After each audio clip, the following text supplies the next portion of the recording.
बंदी छोड़ सतगुरु रामपाल जी परमेश्वर जी की जय हो। परमपिता परमात्मा सारी सृष्टि के रचनहार, कुल मालिक, असंख्य ब्रह्मांडों के स्वामी, जगत गुरु, तीनों लोकों में प्रवेश करके सबका भरण पोषण करने वाले राजाधिराज, आत्माधार, नाथों के नाथ, देवों के देव, महादेव, सर्वेश्वर, महेश्वर, मृत्युंजय, अजरो अमर, आदि अनादि, सनातनी प्रभु, जगत पिता जगदीश्वर, श्री श्री 1008 की उपाधि के वास्तविक अधिकारी, अकाल मूरत शब्द स्वरूपी राम वासुदेव, सर्वगतम ब्रह्म, परम पूज्य, प्रथम पूज्य, परम संत, परम पुरुष, परम धनी, परम दयालु, सत्य कबीर, हक्का कबीर, अल्लाह कबीर, अल्लाह अकबर, बाखबर, अल्लाह ताला, जगत के तारणहार, जगत के मुक्तिदाता, जगत के जगन्नाथ, हारे के सहारे, हिंदुओं के राम, मुसलमानों के अल्लाह, सिखों के वाहिगुरु, ईसाइयों के मसीह, दया के सागर दयानिधि, करुणा के सागर करुणानिधि, स्वयंभू परिभू, संकट मोचन, कष्ट हरण, मंगल करण, दुख भंजन, अविगत कबीर, निर्विकार निर्विषम परमात्मा, अलय अलेख सतगुरु, आदि अनादि सतगुरु, असली मर्यादा पुरुषोत्तम, असली राम, असली कृष्ण, असली घनश्याम, असली मुरारी, राजाओं के राजा, महाराजाओं के महाराजा, शहंशाहों के शहंशाह, सम्राटों के सम्राट, भगवानों के भगवान, अल्लाहों के अल्लाह, प्रभुओं के प्रभु, मसीहाओं के मसीह, सच्चे वाहिगुरु, बाबाओं के बाबा, पीरों के पीर, सेठों के सेठ, जगत सेठ, सावलसा सेठ, सर्वगुण संपन्न, अनंत कोटि कलाओं के स्वामी, अनंत कोटि ब्रह्मांडों के नायक, योगियों में महायोगी, ध्यानियों में महाध्यानी, सिद्धों में परम सिद्ध, ज्ञानियों में तत्वज्ञानी, ब्रह्म ज्ञानी, महाज्ञानी, परम ज्ञानी, सर्वश्रेष्ठ ज्ञानी, विज्ञानी, युवा कबीर, समृत कबीर, असमवात, अमित ओजा, सच्चे रहनुमा, करीम अल्लाह, सुबहान अल्लाह, दुनिया के अंतिम पैगंबर, 8 सितंबर 1951 से गांव धनाना, जिला सोनीपत, हरियाणा, भारतवर्ष की पावन भूमि पे प्रकट रियल कल की भगवान श्री नारायण साकार हरि, श्री बाबा साहेब सौद स्वरूपी राम, संत शिरोमणि सतगुरु रामपाल जी परमेश्वर जी के चरण कमल में साध संगति से जुड़े हुए देश विदेश से हम सभी सत्सेवक भाई बहनों का अनंत कोटि दंडवत प्रणाम। सत्साई भाई और बहनों, दया पूज्य गुरुदेव भगवान की, सतगुरु रामपाल जी परमेश्वर जी की, जिनके शुभ आशीर्वाद से कबीर सागर के सरलार्थ के ऊपर वीडियो बनाने की श्रृंखला जारी है। इसी श्रृंखला में आज हमारा ये 39 नंबर का वीडियो है। प्रत्येक वीडियो में गुरुदेव भगवान के आशीर्वाद से, उनके तत्व ज्ञान को आधार बनाकर हमें बहुत कुछ शिक्षाएं मिल रही हैं, जो शिक्षाएं हमें भक्ति मार्ग पर आगे बढ़ने के लिए प्रेरित करती हैं। भाई और बहनों, परमेश्वर की ये रजा इसी प्रकार से आप और हम आत्माओं के ऊपर बनी रहे, एकमात्र यही कामना हमारे गुरुदेव भगवान से होनी चाहिए। और आज जो 39 नंबर का वीडियो है वो बहुत ही विशेष है। आज का वीडियो जो कर्म बोध है उसको लेकर है। ये जो कर्म हैं कितने प्रकार के होते हैं, कैसे कैसे अपना कार्य करते हैं, ये आज हमें विशेष जानकारी मिलेगी। और भाई और बहनों, आज का जो वीडियो है दास ये वीडियो पहले बना चुका है, यानी जिस समय हम लोग सृष्टि रचना को लेकर क्रोथा कांड के ऊपर वीडियो बना रहे थे उस समय ये वीडियो बनाया जा चुका है। क्योंकि क्रोथा कांड के रहस्य को समझाते समय हमने बीच में कबीर सागर के सरलार्थ से पेज नंबर 345 से ये हमने पूरा का पूरा जो प्रकरण है ये लिया था। तो आज हम उसी वीडियो को एक बार दोबारा से देखेंगे, उसी वीडियो को हम दोबारा से सुनेंगे जो कि पहले से ही बना हुआ है। तो भाई और बहनों, कबीर सागर का सरलार्थ पेज नंबर 345, अध्याय कर्म बोध का सारांश। तो वीडियो पहले इसके ऊपर बना हुआ है, बहुत अच्छे से गुरुदेव भगवान के आशीर्वाद से आप भाई बहनों को समझाया हुआ है।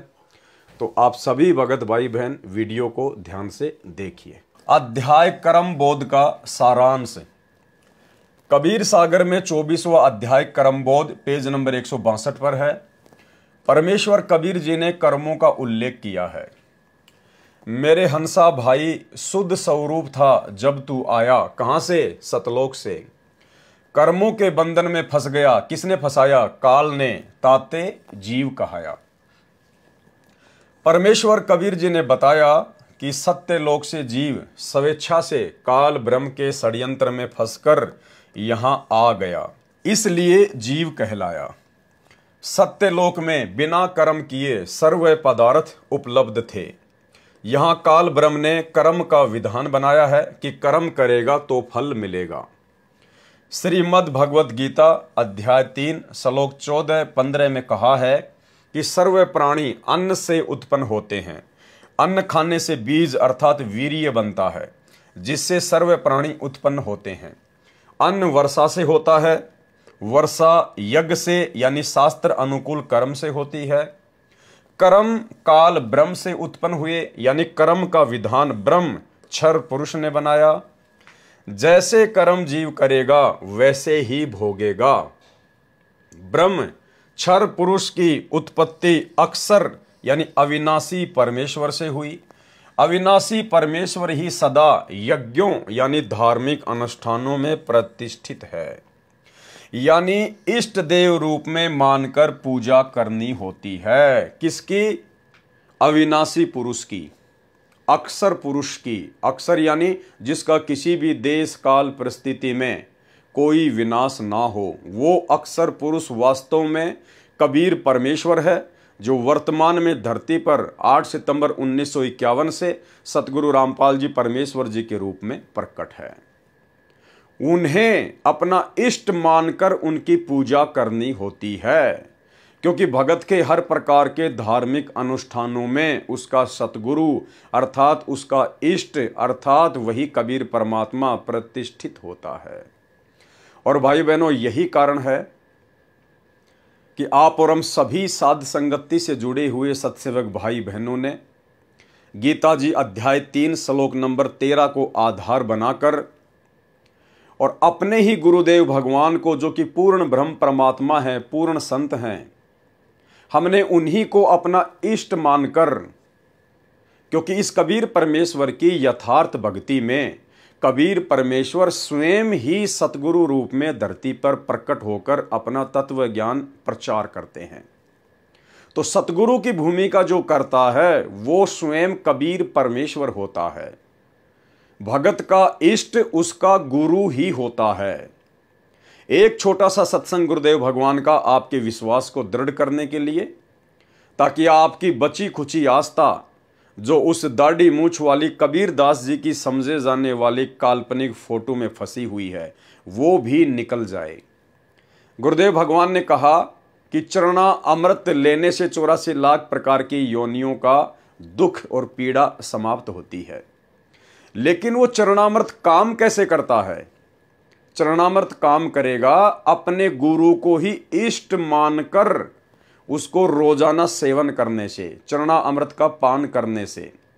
यदि आप अपने गुरु को केवल एक गुरु मान रहे हो, एक संत मान रहे हो, और अपने गुरु के रहते सहते यदि आप किसी अन्य में परमात्मा देखते हो, जैसे वर्तमान में सतलोक आश्रमों से जुड़ी हुई 90% संगत और स्वयं सतगुरु रामपाल जी परमेश्वर जी का कलयुगी परिवार, सभी स्टेट कोऑर्डिनेटर, उस दाढ़ी मूछ वाली कबीर जी की समझे जाने वाले काल्पनिक नकली बेजुबान मुर्दा फोटो को अपना इष्ट मानते हैं, कबीर जी मानते हैं, भगवान मानते हैं। जिस कारण से उन भाई बहनों की बुद्धि परमेश्वर नहीं खोल रहा है, वो अध्यात्म के गूढ़ रहस्यों को नहीं समझ पा रहे हैं और सांप वाली लकीर ही देखा देखी में पीट रहे हैं।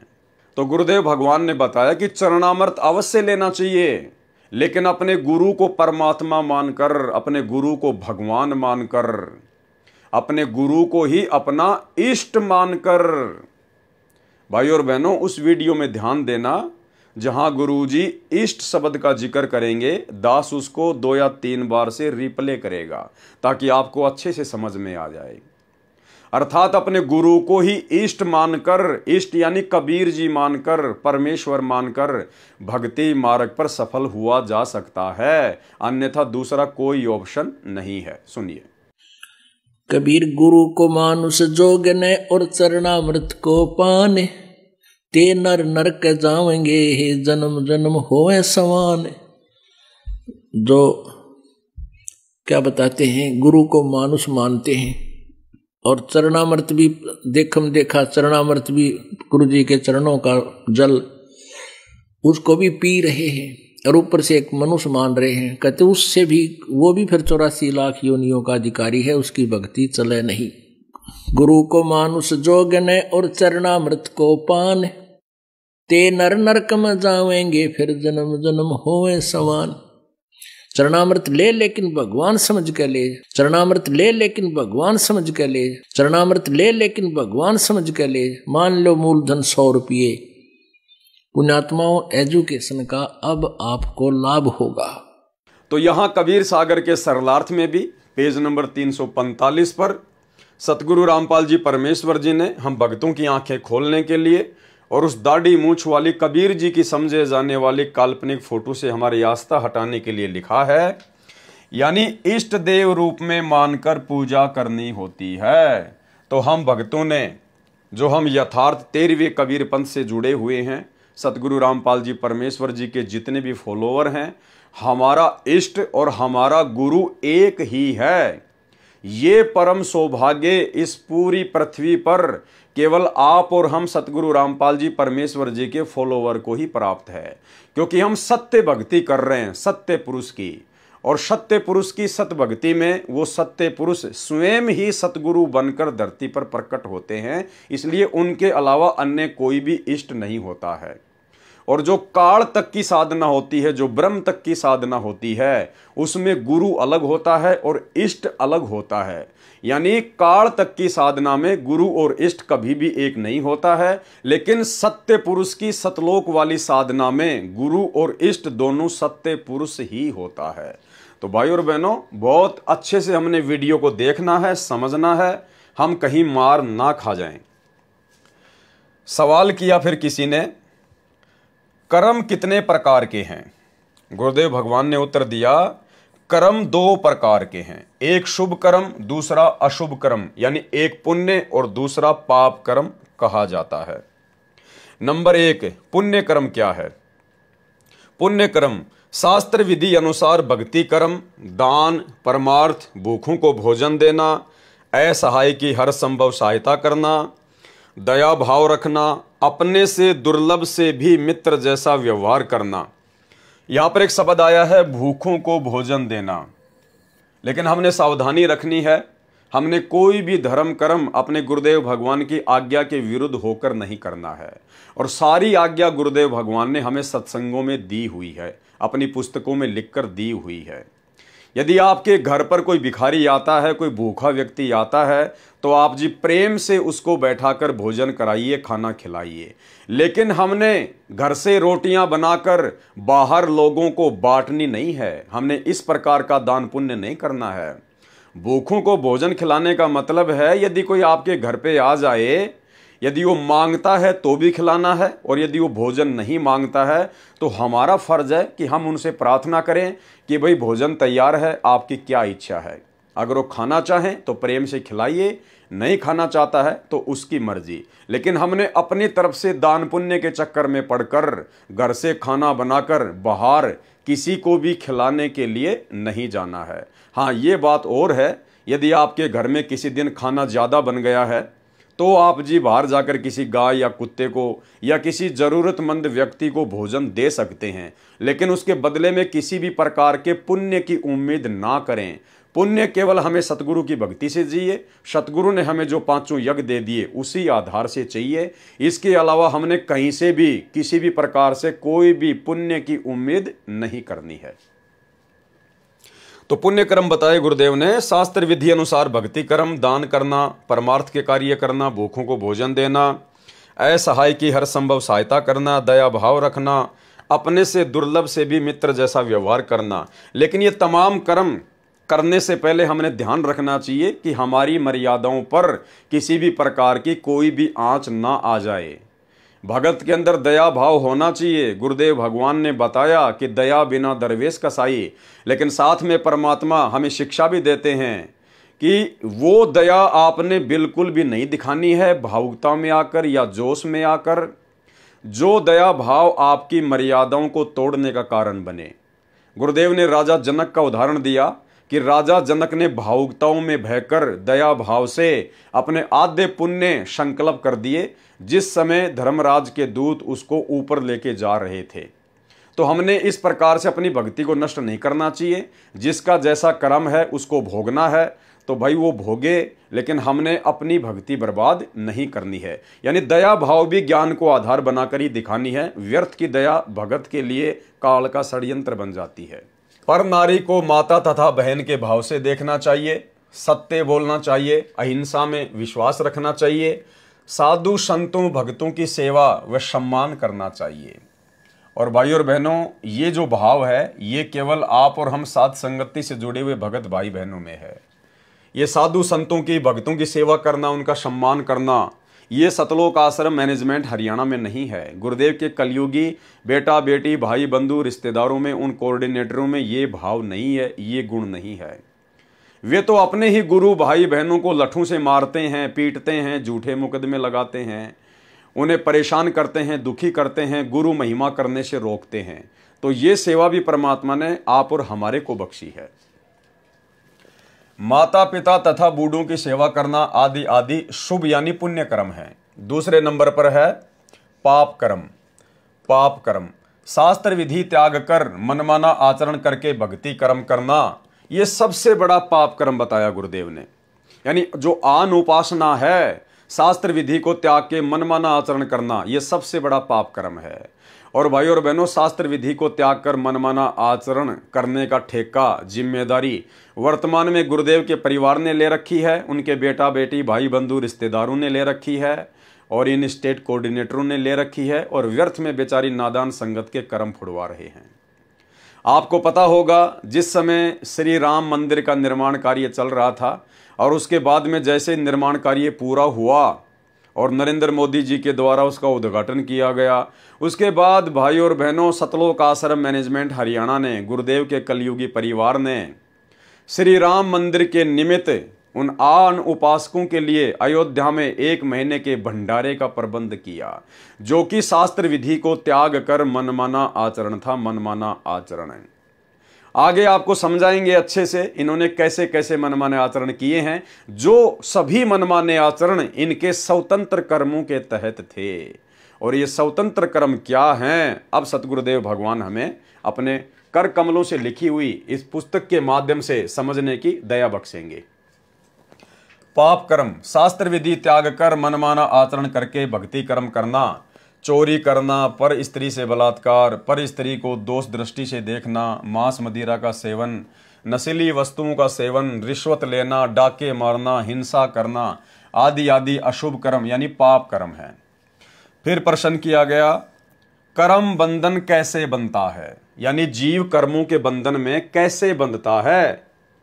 उत्तर दिया गुरुदेव भगवान ने, काल ब्रह्म ने जीव के कर्मों को 3 प्रकार से बांट रखा है। सबसे पहला कर्म है संचित कर्म, दूसरे नंबर का कर्म है प्रारब्ध कर्म, और तीसरे नंबर का कर्म है क्रियावान कर्म यानी स्वतंत्र कर्म। क्रियावान कर्म को स्वतंत्र कर्म भी कहते हैं। ये 3 प्रकार के कर्म है जिनके माध्यम से ये ब्रह्म, ये क्षर पुरुष, ये काल जीव आत्माओं को बांध के रखता है। भाई और बहनों, बहुत ही ज्यादा इंपॉर्टेंट वीडियो है।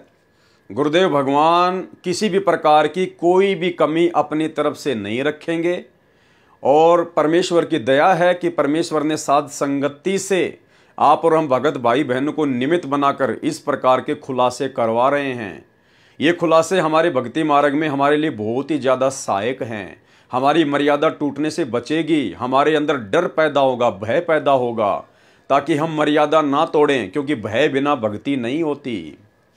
तो 3 प्रकार के कर्मों के माध्यम से ये काल जीव को बांध के रखता है। सबसे पहला है संचित कर्म, प्रारब्ध कर्म और क्रियावान कर्म अर्थात स्वतंत्र कर्म। संचित कर्म क्या है?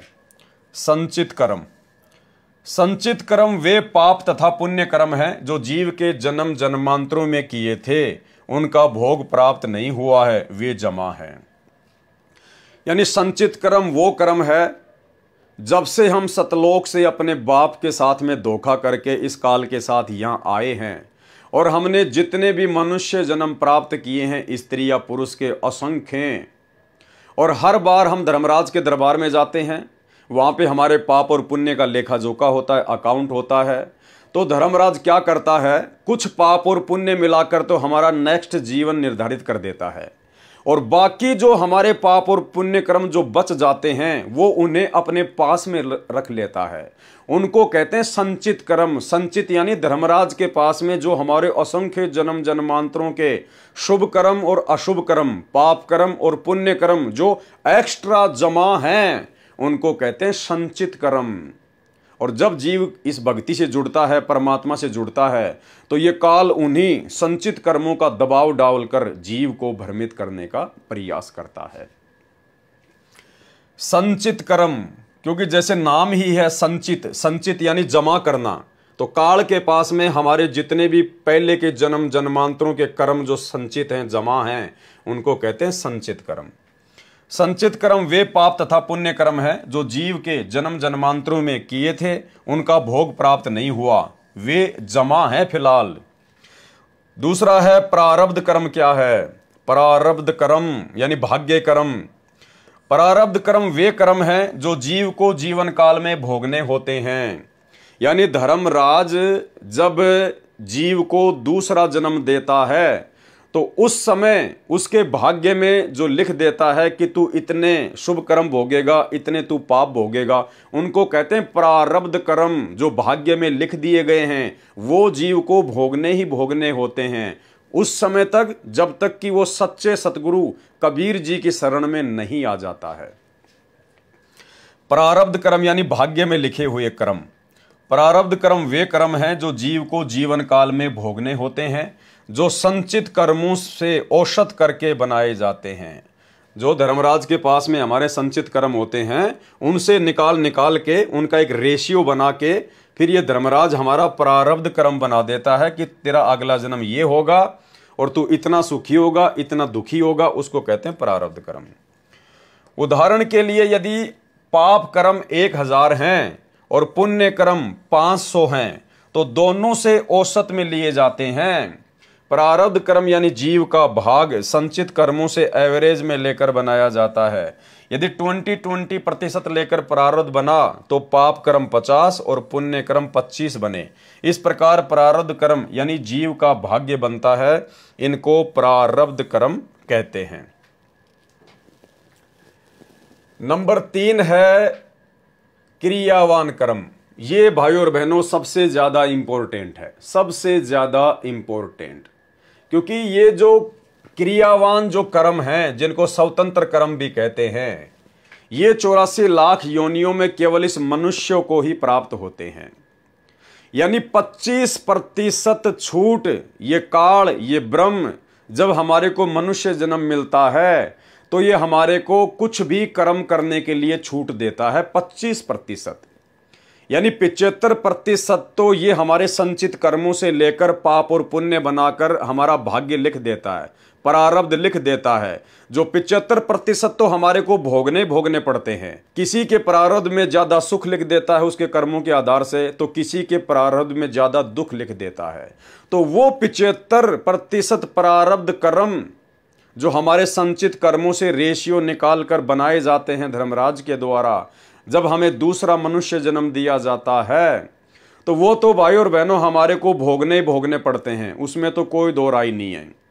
साथ में इस मनुष्य योनि को ये धर्मराज 25% क्रियावान कर्म की छूट देता है।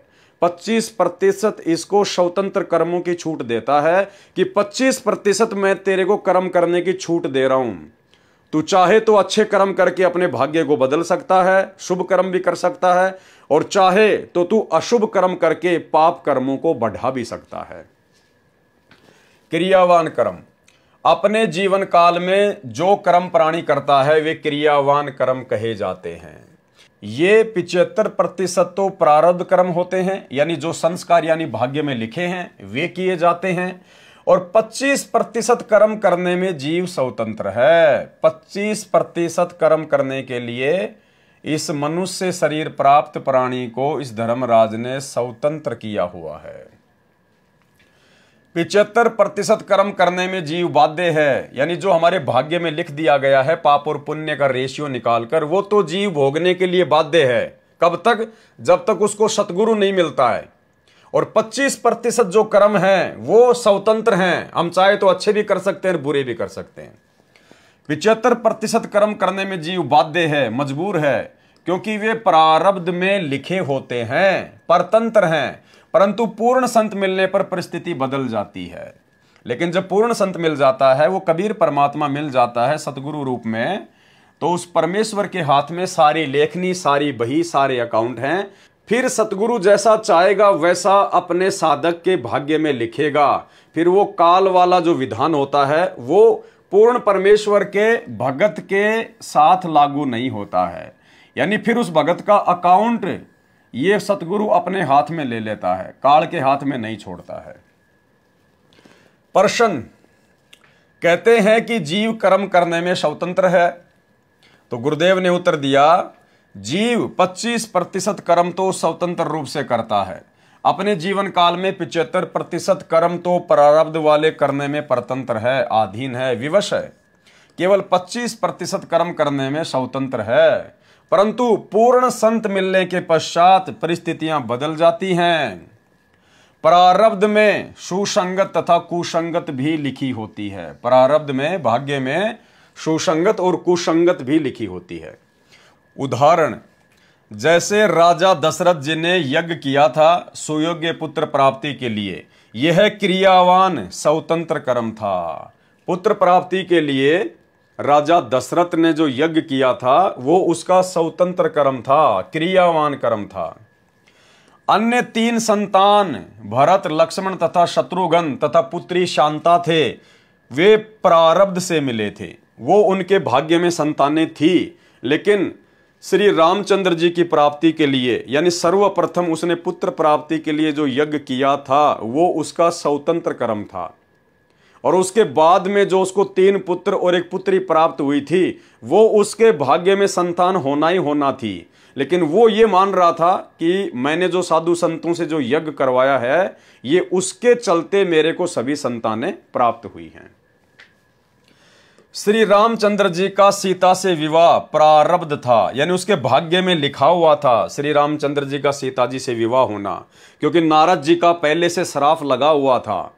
इसलिए श्री रामचंद्र जी के भाग्य में काल ने लिख दिया था सीता जी के साथ विवाह होना। इसके अलावा 14 वर्ष का वनवास सीता, राम, लक्ष्मण का प्रारब्ध था, यह भी उनके भाग्य में लिखा हुआ था नारद जी के श्राप के कारण। लेकिन जंगल में वनवास के समय पशु शिकार करके मारे, वह स्वतंत्र कर्म था। लेकिन वनवास के दौरान लक्ष्मण ने और श्री रामचंद्र जी ने जितने भी पशु मारे, हिरण आदि, अपने भोजन के लिए, शिकार करने के लिए, क्योंकि वो मांसाहारी थे, मांस खाया करते थे श्री रामचंद्र जी, वो उनके स्वतंत्र कर्म थे, वो उनके भाग्य में फिर लिखे गए। उनका भोग श्री रामचंद्र जी को भोगना पड़ेगा। भाई और बहनों, इस प्रकार से काल हमें ठगता है। हमें पता ही नहीं चलता कि कौन से हम स्वतंत्र कर्म कर रहे हैं, कौन से हमारे भाग्य में लिखे हुए कर्म हैं। ये तो सतगुरु ने आके बताया अब कि स्वतंत्र कर्म क्या हैं और भाग्य में लिखे हुए कर्म क्या है। अब ठीक इसी प्रकार भाई और बहनों, वर्तमान में सतगुरु रामपाल जी परमेश्वर जी ने आप और हम सभी आत्माओं को अपनी शरण में लिया। ये हमारा प्रारब्ध था, क्योंकि परमात्मा ने पहले से ही पूरी राम कहानी बनाई हुई थी। गुरुदेव ने पहले से ही कह रखा है कि काशी में मेरे से जो 64 लाख आत्माएं बिछुड़ी थी, वो सभी आत्मा सबसे पहले मेरी शरण में आएंगी। तो काशी में बिछड़े हुए उनके भक्तों का वर्तमान में उनके शरण में आना आप और हम सबका प्रारब्ध कर्म है। उसके बाद में सतगुरु रामपाल जी परमेश्वर जी ने हमें सत्संग सुनाए, हमें ज्ञान दिया, हमें मर्यादा बता दी। अब यदि मर्यादाओं को तोड़कर हम कुछ भी पाप कर्म करते हैं, गड़बड़ी करते हैं, तो वो हमारा प्रारब्ध नहीं है, वो हमारे स्वतंत्र कर्म हैं जिनका भोग हमें भोगना पड़ेगा। यदि हम लोग मर्यादा में रह के शुभ कर्म करते हैं तो हमारी भक्ति बनेगी, और यदि उनकी मर्यादा तोड़कर अशुभ कर्म करते हैं, भक्ति विरुद्ध कर्म करते हैं, तो फिर वो स्वतंत्र कर्मों में कन्वर्ट होकर फिर वो आप और हमारे लिए मुश्किल पैदा करते हैं। सन 2014 बरवाला कांड के बाद सतगुरु रामपाल जी परमात्मा के हिसार जेल जाने के बाद पीछे से उनके परिवार के द्वारा, इन स्टेट कोऑर्डिनेटरों के द्वारा, बड़े बड़े सेवादारों के द्वारा सन 2019 में जो कांग्रेस सरकार को वोट डलवाए गए, कांग्रेस सरकार का खुलेआम भगतों से समर्थन करवाया गया, ये उन भगतों का स्वतंत्र कर्म था, स्वतंत्र कर्म। 2024 में ठीक उसी प्रकार बीजेपी सरकार का समर्थन करवाना भगतों से, सतगुरुदेव भगवान का नाम लेकर, उन्हीं के नाम की आड़ में पीले पर्चे निकालकर नरेंद्र मोदी की रैलियों में भोपाल में और गोहाना में बसों में भरकर भगतों को ले जाना, ये भगतों का स्वतंत्र कर्म था, स्वतंत्र कर्म।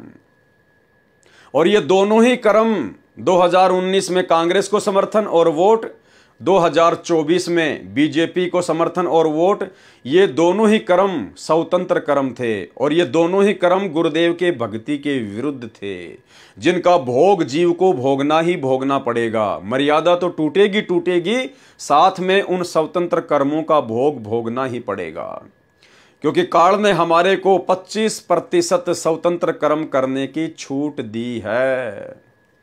तो इस प्रकार से भाइयों और बहनों, ये काल हमें ठगता है। उसके बाद में सतलोक आश्रम मैनेजमेंट हरियाणा के द्वारा, गुरुदेव के परिवार के द्वारा, राजस्थान के गैंगस्टर आनंदपाल सिंह की सीबीआई जांच का समर्थन करवाना, जो कि पुलिस एनकाउंटर में मारा जा चुका था।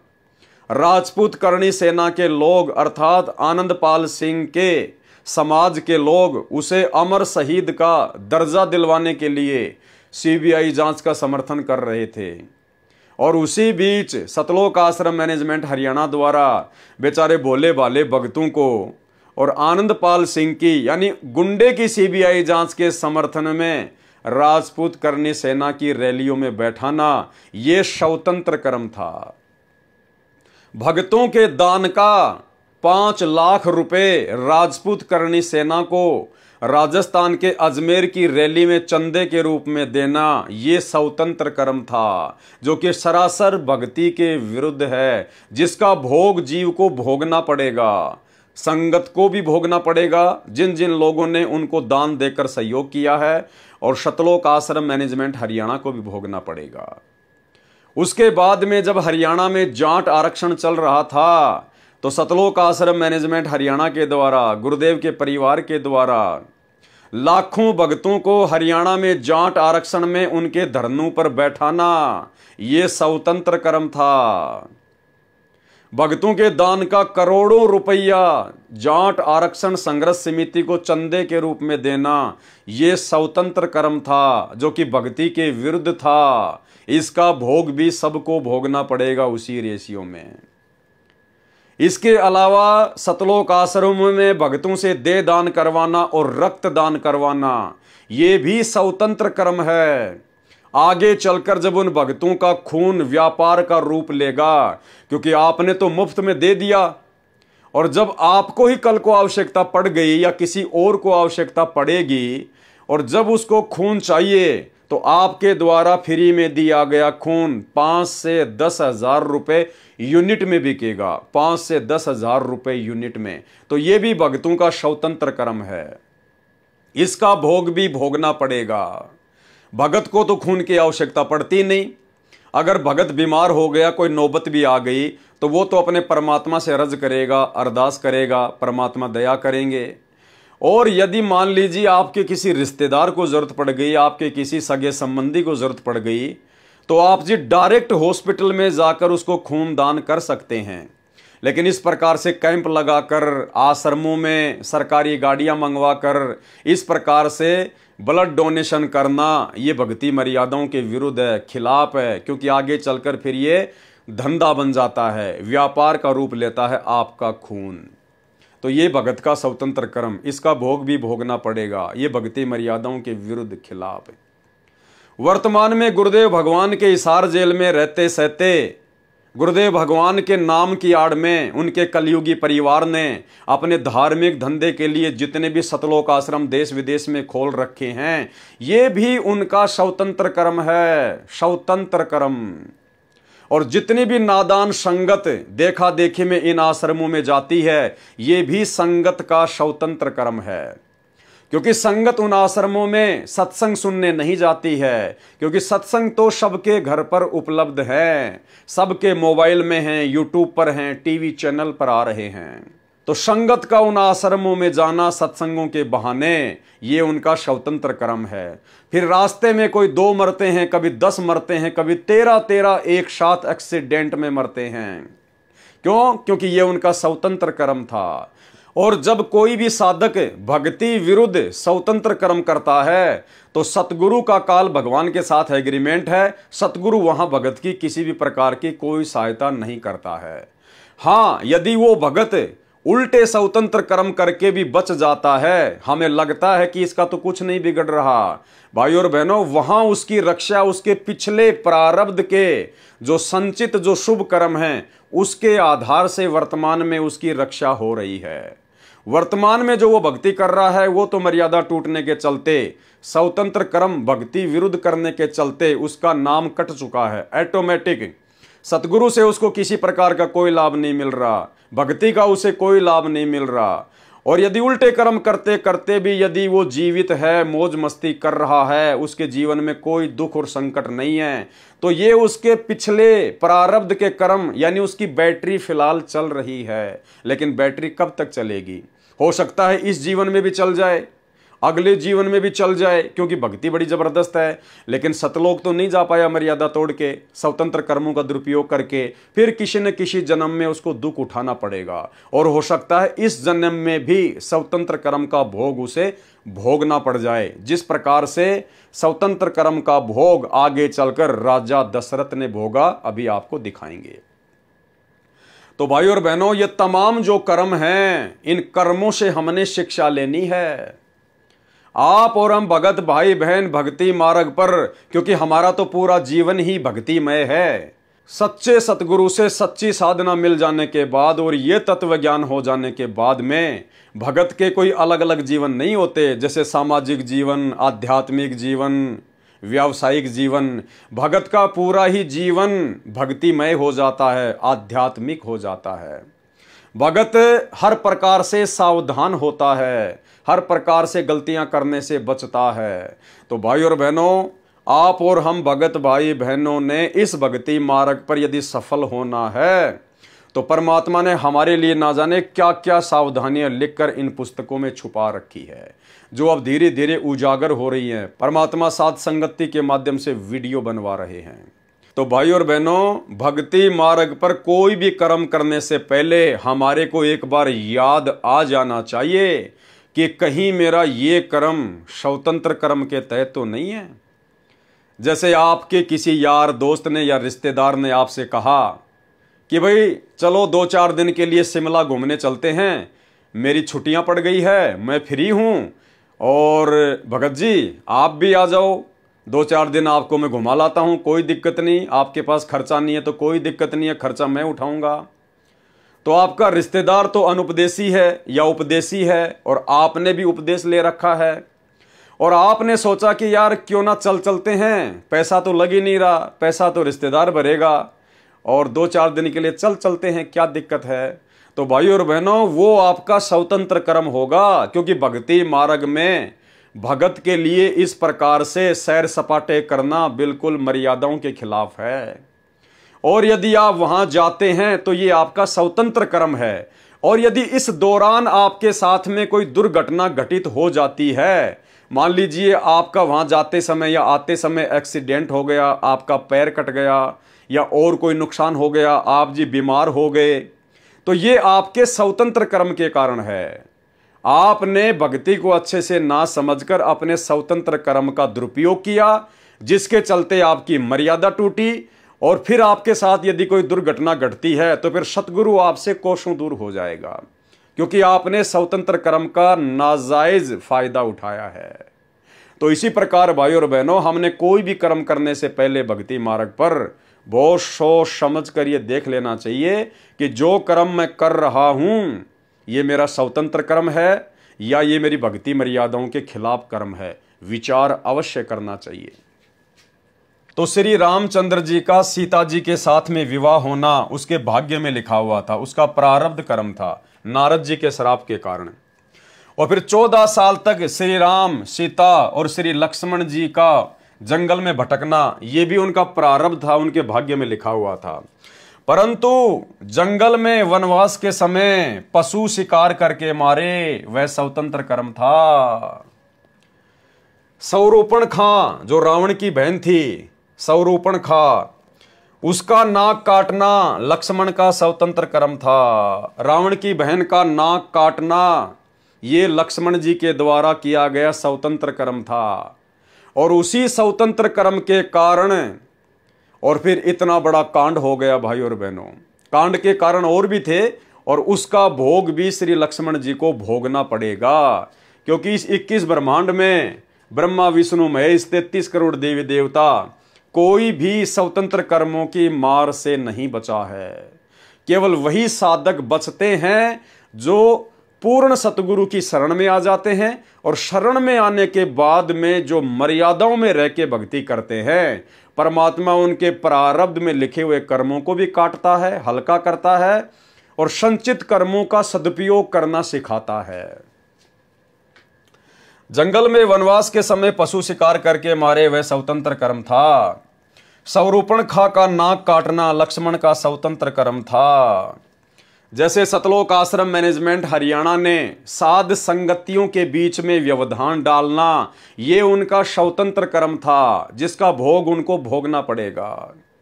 हम भाई बहन साध संगतियों के माध्यम से परमात्मा की महिमा करते हैं, गुरुदेव भगवान को भोग लगाते हैं, ज्ञान चर्चा करते हैं, वो भी हमारा स्वतंत्र कर्म है।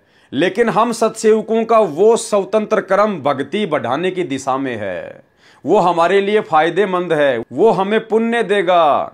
लेकिन उन साध संगतियों में आकर व्यवधान उत्पन्न करना, साध संगति वाले भाई बहनों के साथ में मार पिटाई करना, बीच में पुलिस वालों को लाकर उनको शराब पिलाकर उनको पैसे देकर भाई बहनों को पिटवाना, जैसे कि दिल्ली की साध संगति में सतलोक आश्रम मैनेजमेंट हरियाणा ने पुलिस वालों को शराब पिलाकर भगत भाई बहनों को जमकर पिटवाया, भगत भाई बहनों के ऊपर झूठे मुकदमे करना, ये सतलोक आश्रम मैनेजमेंट हरियाणा के उन कोऑर्डिनेटरों के जिन जिन लोगों ने ये दुष्कर्म किए हैं, ये उनके स्वतंत्र कर्म हैं जो कि भक्ति विरुद्ध हैं। ये भोग उनको भोगना पड़ेगा।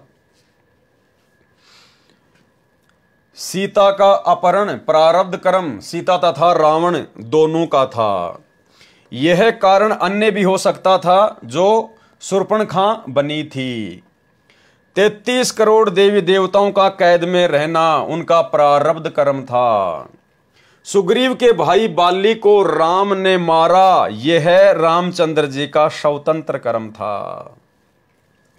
सुग्रीव के भाई बाली को श्री रामचंद्र जी ने मारा वनवास के दौरान, यह श्री रामचंद्र जी का स्वतंत्र कर्म था, कोई भाग्य में लिखा हुआ नहीं था।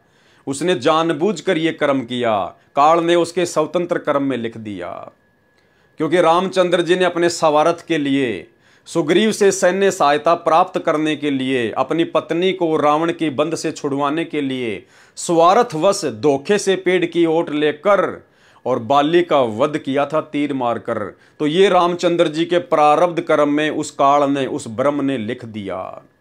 और आगे चलकर भाई और बहनों श्री कृष्ण जी के रूप में उसको अपने उस स्वतंत्र कर्म का बदला देना पड़ा, अपने पैर में जहरीला तीर खाकर। तो इस प्रकार से हमने स्वतंत्र कर्मों को बहुत सावधानी से लेना भाई और बहनों, बहुत सावधानी से। कोई भी कर्म करने से पहले हमने विचार करना पड़ेगा कि ये कर्म भक्ति मर्यादाओं के विरुद्ध है या नहीं है, ये कहीं मेरा स्वतंत्र कर्म तो नहीं है, कहीं मैं गलती तो नहीं कर रहा हूं। छोटी छोटी बातों पे लड़ाई झगड़ा करना, मनमुटाव करना, राग द्वेष ईर्ष्या करना, भक्तों के साथ में मारपीट करना, भक्तों की निंदा चुगली करना, ये सब स्वतंत्र कर्म के अंतर्गत आता है, स्वतंत्र कर्म के अंतर्गत है। क्योंकि भक्ति और ज्ञान देकर सतगुरु हमें इन सभी बुराइयों से दूर करते हैं, और यदि हम फिर भी वही कर्म करते हैं तो वो स्वतंत्र कर्मों के अंतर्गत आता है।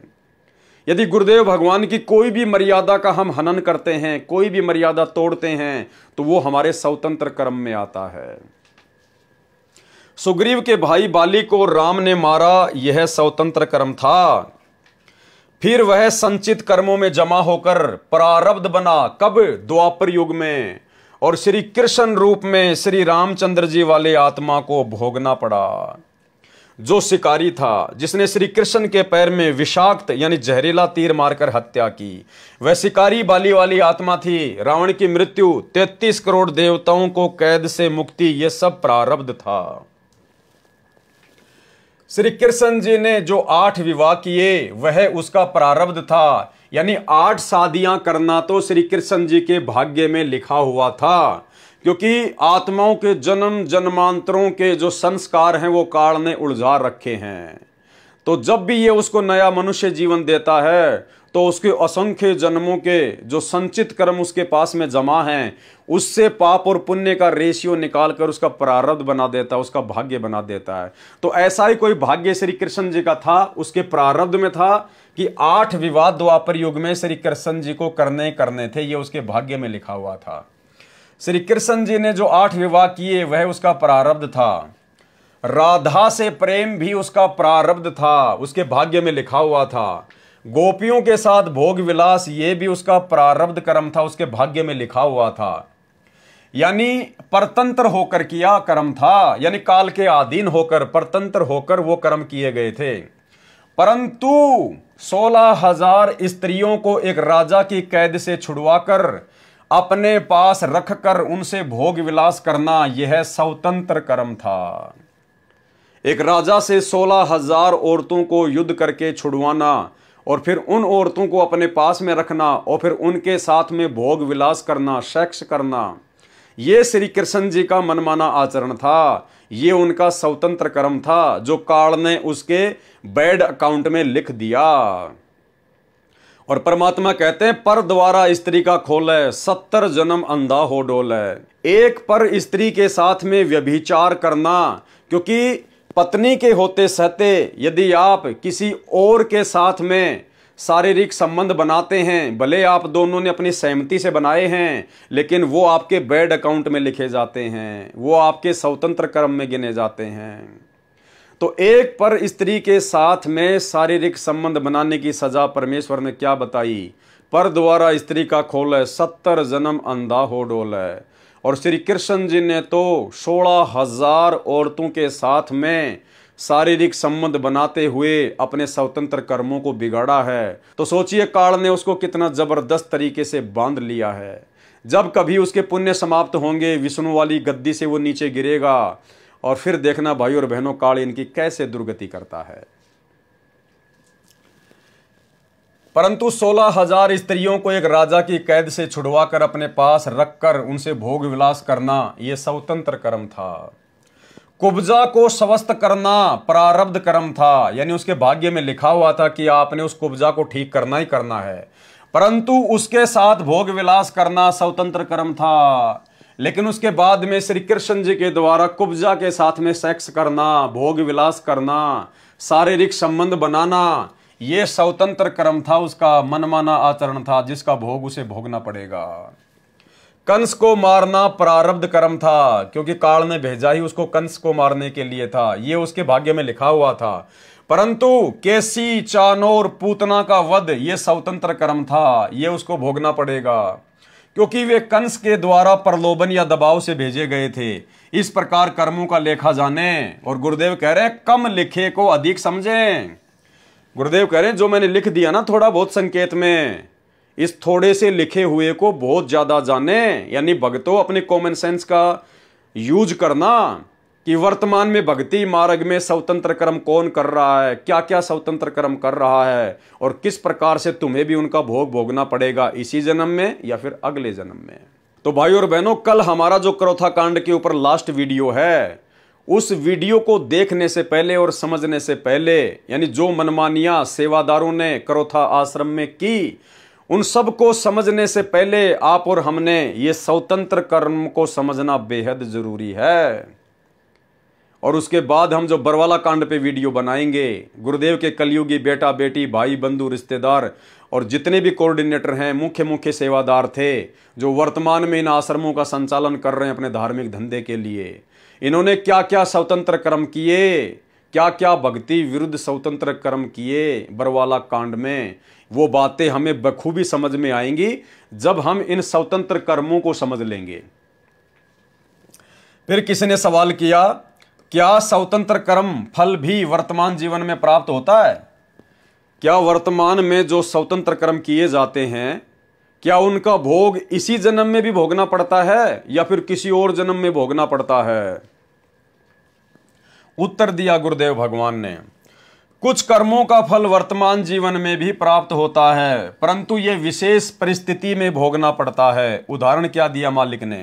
राजा दशरथ रात्रि के समय एक सरोवर पर रखवाली कर रहे थे। उस सरोवर का ऋषि लोग पानी पीते थे, उसे जंगली जानवर खराब कर देते थे। ये सेवा स्वयं राजा ने ली थी, क्योंकि राजा दशरथ मान रहे थे कि ऋषियों के आशीर्वाद से उनको श्री रामचंद्र, लक्ष्मण, भरत, शत्रुघ्न पुत्र प्राप्त हुए थे। वैसे श्री राम का जन्म उनके यज्ञ की देन नहीं थी, ये प्रारब्ध में था। यज्ञ ऋषियों के द्वारा किया गया था, जिस कारण से वे महिमा के पात्र बने थे। एक श्रवण नामक ज्येष्ठ पुत्र अपने अंधे माता पिता को बहंगी, यानी एक बांस के दोनों सिरों पर पालने बांधकर बहंगी बनाई जाती थी, उसमें बैठाकर तीर्थ स्नान के लिए निकला था। माता पिता को प्यास लगी। अंधेरी रात्रि में श्रवण पानी का लोटा लेकर सरोवर पर गया और पानी का लोटा भरने लगा। उसकी आवाज सुनकर राजा दशरथ ने कोई जंगली जानवर समझकर शब्द भेदी बाण मारा। शब्द भेदी बाण, भाई और बहनों देखो, पहले आध्यात्मिक विज्ञान थी, अब वर्तमान में लोगों के पास में भक्ति रही नहीं, इसलिए काल ने विज्ञान का प्रचार प्रसार कर दिया। पहले आध्यात्मिक विज्ञान थी, तो राजा दशरथ ने क्या किया? आवाज सुनकर शब्द भेदी बाण मारा। शब्द भेदी बाण क्या होता है? यानी उस बाण को मंत्रित करके और जहां से आवाज आ रही है उधर छोड़ दिया जाएगा। तो चाहे अंधेरा हो, रास्ता चाहे टेढ़ा मेढ़ा हो, कैसा भी हो, वो बाण उसी आवाज के ऊपर जाकर लगेगा, अपने निशाने पे जाकर लगेगा। उसको कहते हैं शब्द भेदी बाण। जैसे वर्तमान में वैज्ञानिकों ने कुछ ऐसी मिसाइलें बना रखी हैं, आप जिस भी शहर पर, जिस भी राज्य पर, जिस भी पॉइंट पर उसको टारगेट करके मारोगे तो वो घूमती फिरती और हजारों किलोमीटर दूर जाकर उसी लक्ष्य के ऊपर निशाना मारेगी। तो इसी प्रकार पहले आध्यात्मिक विज्ञान थी, तो राजा दशरथ ने शब्द भेदी बाण मारा, जो श्रवण को लगा और वह हाय राम कहकर गिर गया। राजा दशरथ ने पशु समझकर तीर मारा था।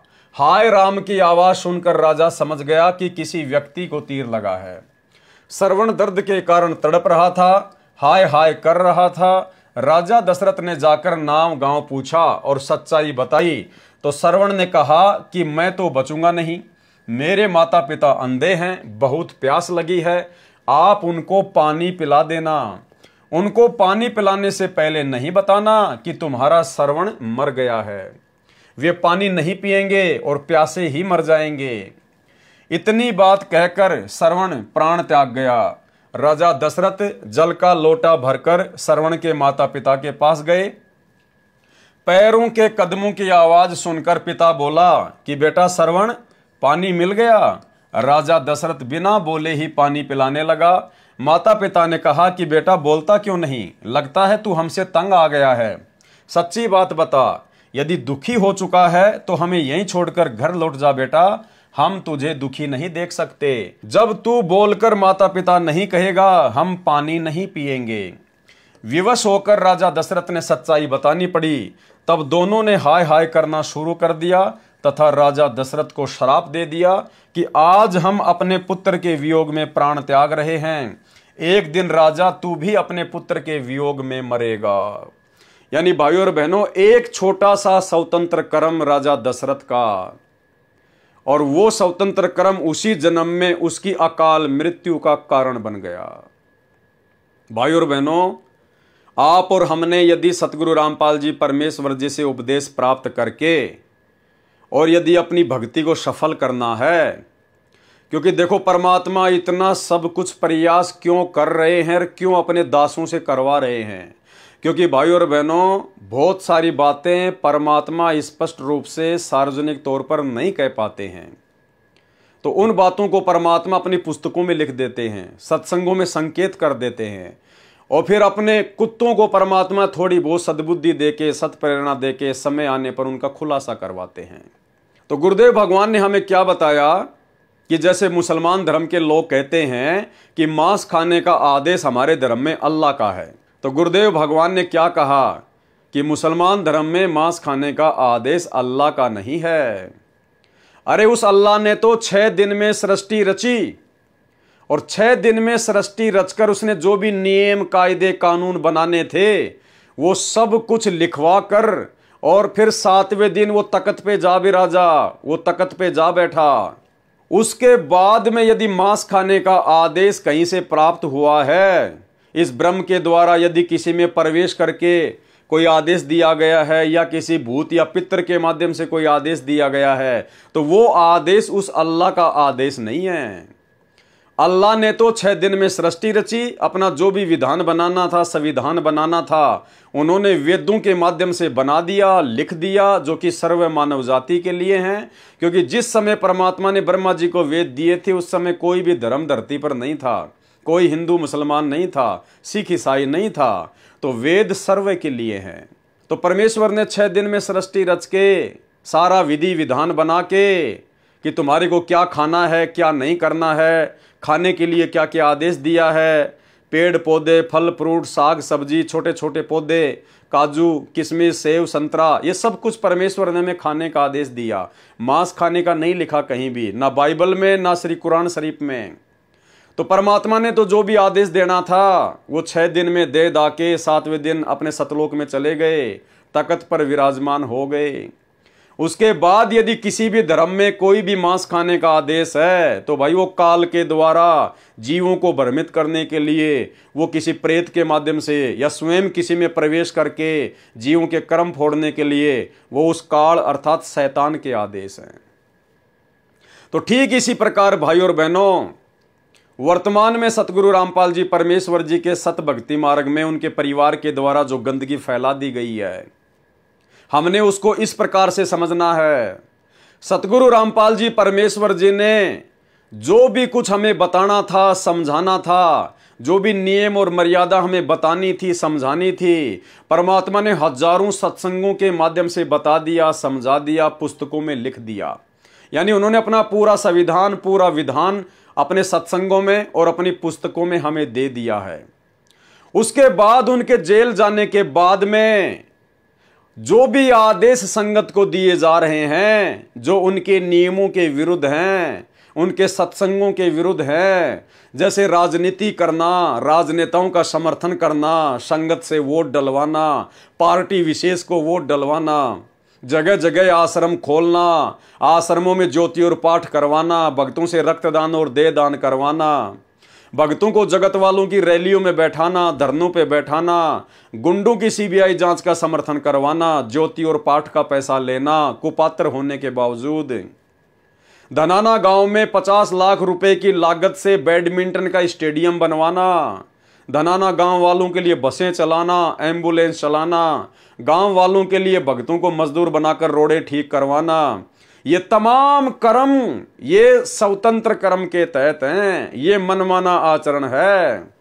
सतलोक आश्रम मैनेजमेंट हरियाणा, ये सारे कुकर्म परमात्मा के विधान के विपरीत इन आश्रम मैनेजमेंट वालों में कुप्रेरणा करके, क्योंकि जब भगत की मर्यादा टूट जाती है, जब भगत गुरु को मानुष मानता है तो काल का दाव लगता है। तो जिस प्रकार मुसलमान धर्म में या हिंदू धर्म में उस शैतान ने, उस काल ने किसी प्रेत के माध्यम से या किसी अन्य में मुल्ला मौलवी के अंदर प्रवेश करके उस समाज को बिगाड़ दिया झूठे आदेश दे दे के, उसी प्रकार इस काल ने, इस शैतान ने, इस ब्रह्म ने सतगुरु रामपाल जी परमेश्वर जी के कलयुगी परिवार में प्रवेश करके या किसी अन्य भक्तों में कुप्रेरणा करके संगत से 2014 बरवाला कांड के बाद ये तमाम प्रकार के जो कुकर्म, जो भक्ति विरुद्ध कर्म करवाए गए हैं, ये सब के सब शैतान की प्रेरणा से है। गुरुदेव भगवान का कोई आदेश नहीं है, उनका कोई विधान नहीं है। उन्होंने जो कुछ कहना था, जो कोई आदेश देना था, उन्होंने नियम बताए हुए हैं।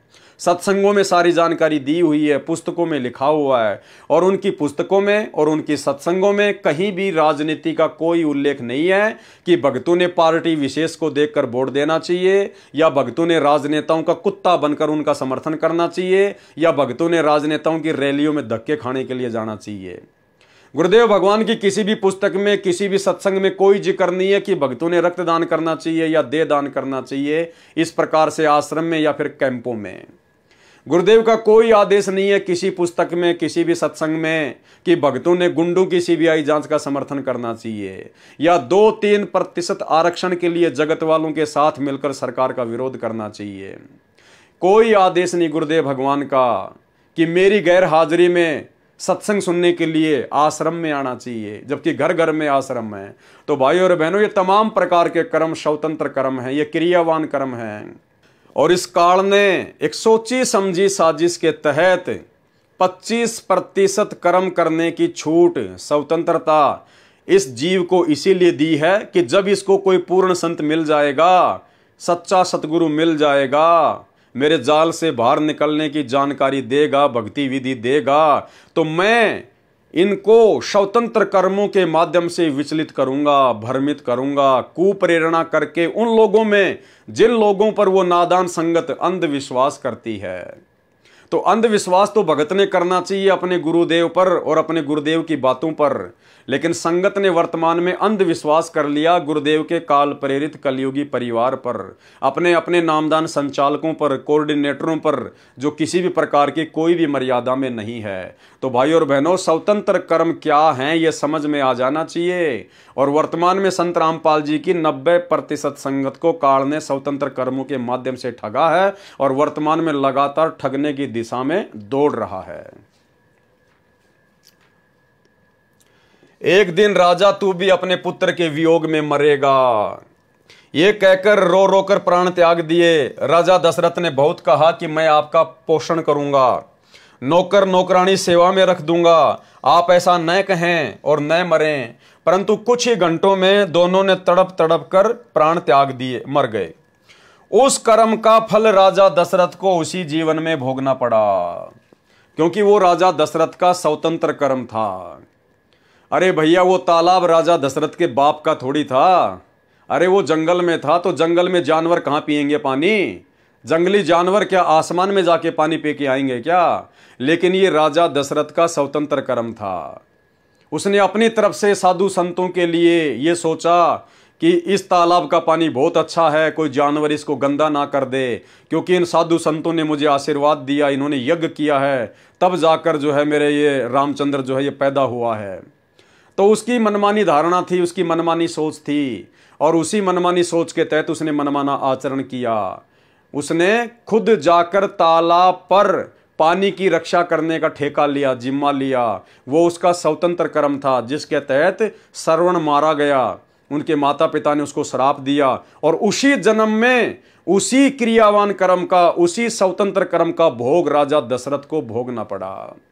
श्री रामचंद्र जी का बाप, अयोध्या का राजा, एक छोटे से स्वतंत्र कर्म के कारण, जो स्वतंत्र कर्म भक्ति विधान के विरुद्ध था, उसका भोग उसको भोगना पड़ा। अकाल मृत्यु को प्राप्त हुआ और भूत प्रेत की योनियों में गया, भूत प्रेत की योनियों में। उस कर्म का फल राजा दशरथ को उसी जीवन में भोगना पड़ा जो श्राप का प्रभाव था। श्री रामचंद्र जी जब वनवास को चले तो राजा दशरथ अपने महल की सबसे ऊंची छत अर्थात चौबारे पर चढ़कर देखता रहा। जब रामचंद्र जी कुछ ओझल हुए तो चौबारे की मंडेर पर खड़े हो गए, पंजों के बल एडी उठाकर खड़े होकर पुत्र को देखने लगे तो वहां से गिरकर मर गए। ये राजा दशरथ का प्रारब्ध कर्म नहीं था, यानी राजा दशरथ के द्वारा अपने महल की छत से नीचे गिरना और गर्दन टूटकर मरना, ये उसके भाग्य में लिखा हुआ नहीं था, ये उसका स्वतंत्र कर्म था। यदि वो उस तालाब पर जानवरों को भगाने के लिए या मारने के लिए वो संकल्प नहीं करता, जिम्मेदारी नहीं लेता, तो राजा दशरथ की इस प्रकार से मृत्यु नहीं होती। लेकिन उसकी एक छोटी सी गलती ने, उसके छोटे से स्वतंत्र कर्म ने उसी जन्म में उसको अकाल मृत्यु मरने पर विवश किया। और ठीक इसी प्रकार भाई और बहनों, हमने शिक्षा लेनी है इन सब बातों से। हमें गुरुदेव ये राजा रामचंद्र जी के पिता श्री दशरथ जी की जीवनी पढ़ाकर, हमारे को उनका इतिहास पढ़ाकर परमेश्वर क्या समझाना चाहते हैं। हमें राजा दशरथ से मतलब नहीं है, हमें श्री रामचंद्र जी से मतलब नहीं है, लेकिन उनकी गलतियों से, उस इतिहास से हम भक्तों ने शिक्षा लेनी है, सबक लेना है कि हम वर्तमान में भक्ति मार्ग पर स्वतंत्र कर्मों का सदुपयोग करना सीखें। और यदि दुरुपयोग करेंगे तो श्री रामचंद्र जी के पिता राजा दशरथ की तरह अकाल मृत्यु ही मरेंगे।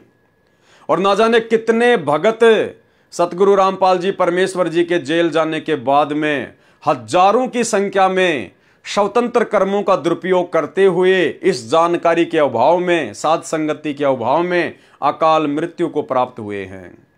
वैसे तो बहुत सारी घटनाएं हैं, अगर मैं जिक्र करूंगा तो 20-30 घटनाएं तो मेरे पास में कैद हैं कैमरे में, मेरे पास में एविडेंस है, उनके प्रूफ है, उनकी फोटो है, उनके वीडियो हैं। इशार की तारीखों पर आते जाते समय ना जाने कितने भगत भाई बहन काल की भेंट चढ़े हैं, जो उन सब का स्वतंत्र कर्म था।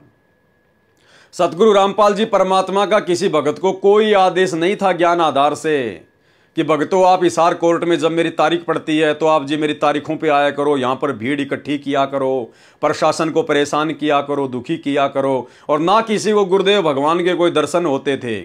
ये सारा का सारा मनमाना आचरण था, सतलोक आश्रम मैनेजमेंट हरियाणा के द्वारा करवाया जाता था काल प्रेरणा से। ये स्वतंत्र कर्म था, ये वो 25% स्वतंत्र कर्मों के तहत मनमाना आचरण हो रहा था। और कई सैकड़ों की संख्या में भगत भाई बहन, कोई ट्रेन के नीचे कटकर, कोई भीड़ में, कोई अपने घर पर नहीं पहुंचा, कोई रास्ते में मर गया। ना जाने कितने भगत भाई बहन गाड़ियों से एक्सीडेंट हो के अकाल मृत्यु को प्राप्त हुए हैं। एक छोटा सा आपको एविडेंस देता हूं।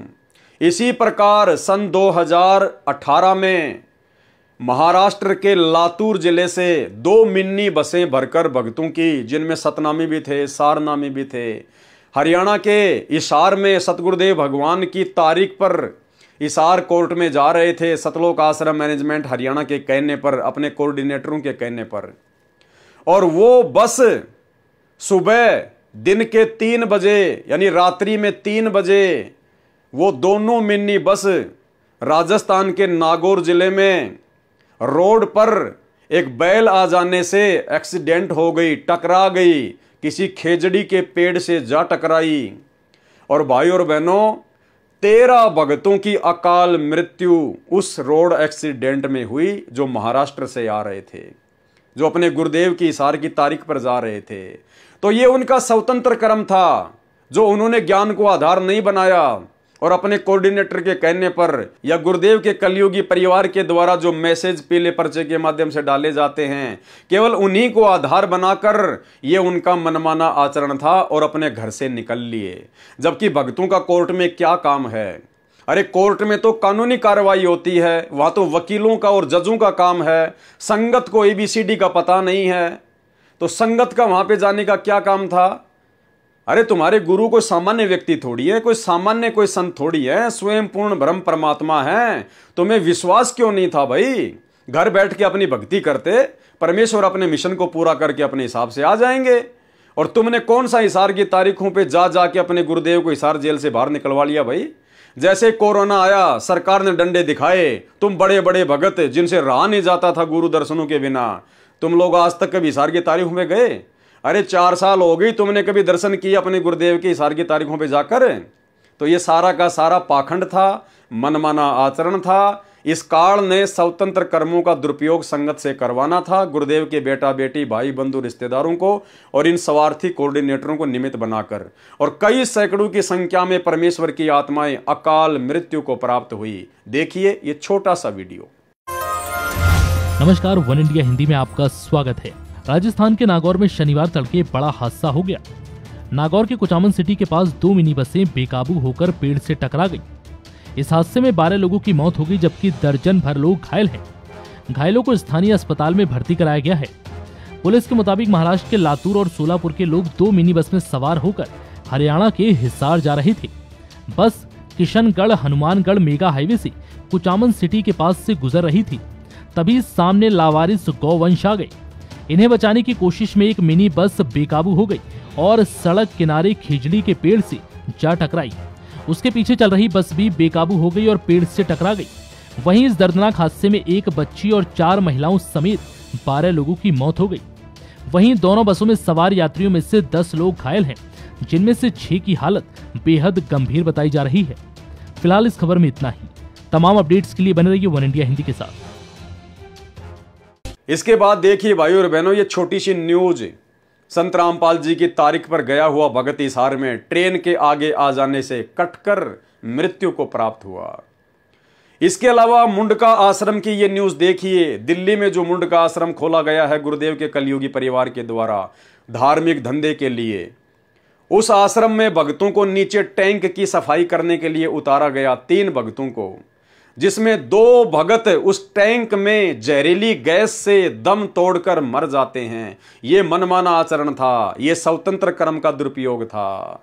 ऐसी ना जाने भाइयों और बहनों सैकड़ों प्रकार की न्यूज भक्तों की अकाल मृत्यु की स्वतंत्र कर्मों के दुरुपयोग के कारण, मैनेजमेंट के कहने पर, मनमाने आचरण के कारण रोजाना आती ही रहती थी। और वर्तमान में इन्होंने अपने धार्मिक धंधे के लिए जितने भी सतलोक आश्रम खोल रखे हैं, इन आश्रमों में जब ये भंडारे वगैरह का आयोजन करते हैं तो ना जाने कितने भगत बेचारे आते जाते समय अकाल मृत्यु को प्राप्त होते हैं, एक्सीडेंट में मारे जाते हैं।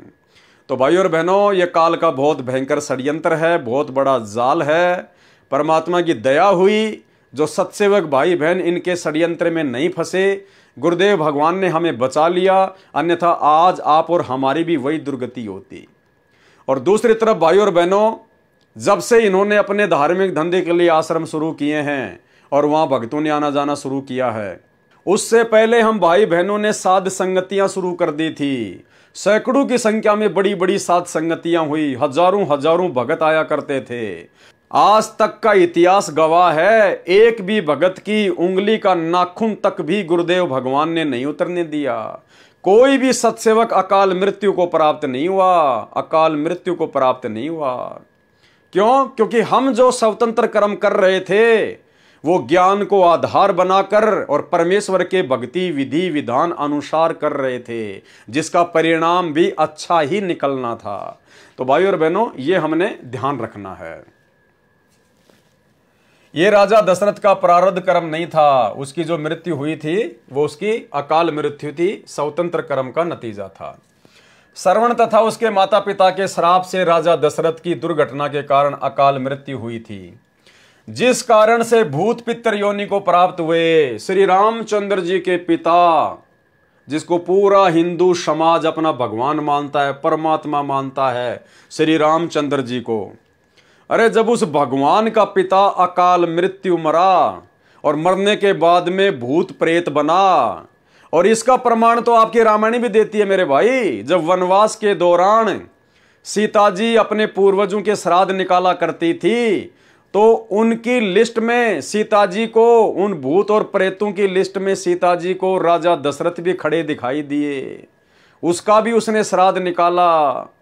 तो जब भगवान श्री रामचंद्र जी का पिता ही भूत बना घूम रहा है, तो वर्तमान में ये जो श्राद्ध निकालते फिरते हैं हमारे आम भगत भाई बहन, इन नकली पंडितों के कहने से, नकली धर्म गुरुओं के भरमाने से, अरे तुम्हारे माता पिता का कहां से उद्धार हो जाएगा श्राद्ध निकालने से?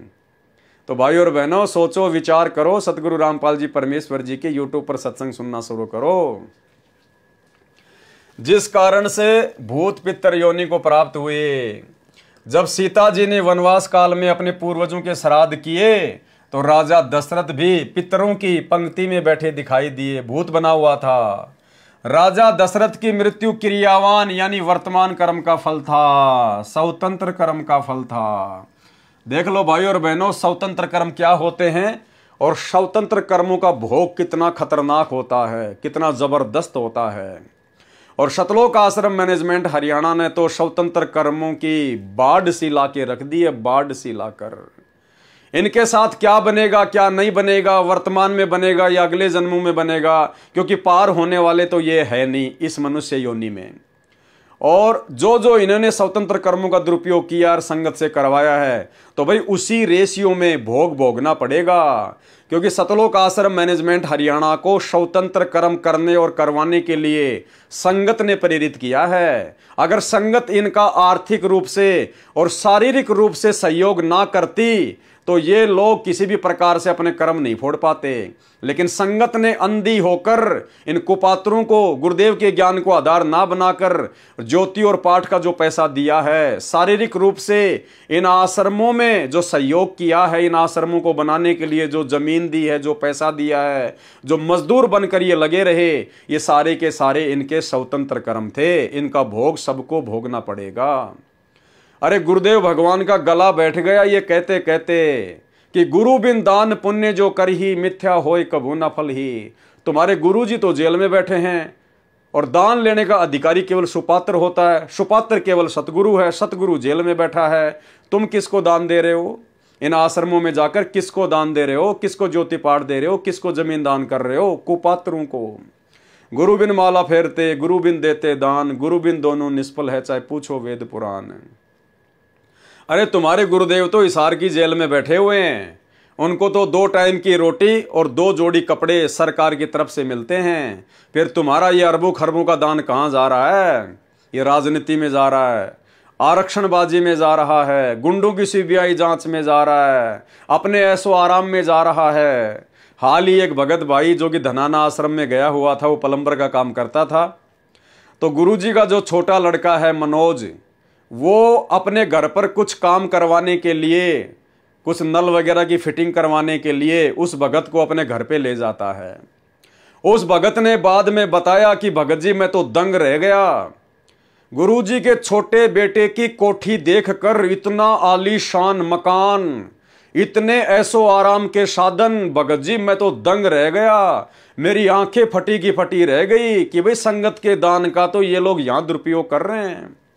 गुरुदेव भगवान तो कहते हैं कि भगत को ये नाम लेने के बाद, 13वें पंथ में आने के बाद में बड़े बड़े आलीशान मकान बनाने की जरूरत नहीं है। घर तो 3.5 हाथ, गणा तो पूणी 4, और इससे अधिक जो चाहता है उसको नहीं विचार। बोला भगत जी मेरे तो आंखें फटी की फटी रह गई, मैंने तो किसी मंत्री का मकान भी ऐसा नहीं देखा अपने जीवन में। ऐसा गजब का मकान इन्होंने संगत के दान से बना रखा है। और भगत जी उस घर में मुझे घुटन हो रही थी बहुत भयंकर कि मेरे प्राण ना निकल जाएं, क्योंकि वहां भक्तिकार गुरुदेव भगवान के आशीर्वाद का नामो निशान भी नहीं। तो भाई और बहनों, ये हो रहा है वर्तमान में स्वतंत्र कर्मों के दुरुपयोग के चलते। ऐसे ही जब पहले रोहतक के सिंहपुरा में जो आश्रम था, वहां पर जो भगत भाई बहन जाया करते थे, तो ऐसे ही गुरुदेव के घर पर, यानी उनकी जो पत्नी रहती है, जो कलयुगी पत्नी, जिसको आप लोग अनारो माई कहते हैं, उसके घर पर थोड़ा बहुत काम करने के लिए कुछ भगत चले गए। अब वहां भगतों ने देखा कि माई ने तो 30-40 कमरे बनवा रखे हैं, 30-40 कमरे।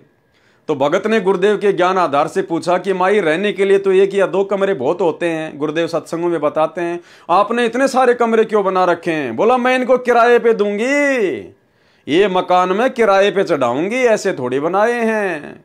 तो भाई और बहनों, ये पूरा का पूरा काल का षड्यंत्र आप लोगों को मोहरा बनाकर आपकी मर्यादा तोड़वाने के लिए और आप भाई बहनों की भक्ति को बर्बाद करवाने के लिए स्वतंत्र कर्मों के दुरुपयोग के तहत काल के द्वारा गुरुदेव के कलयुगी परिवार को निमित्त बनाकर करवाए जा रहे हैं।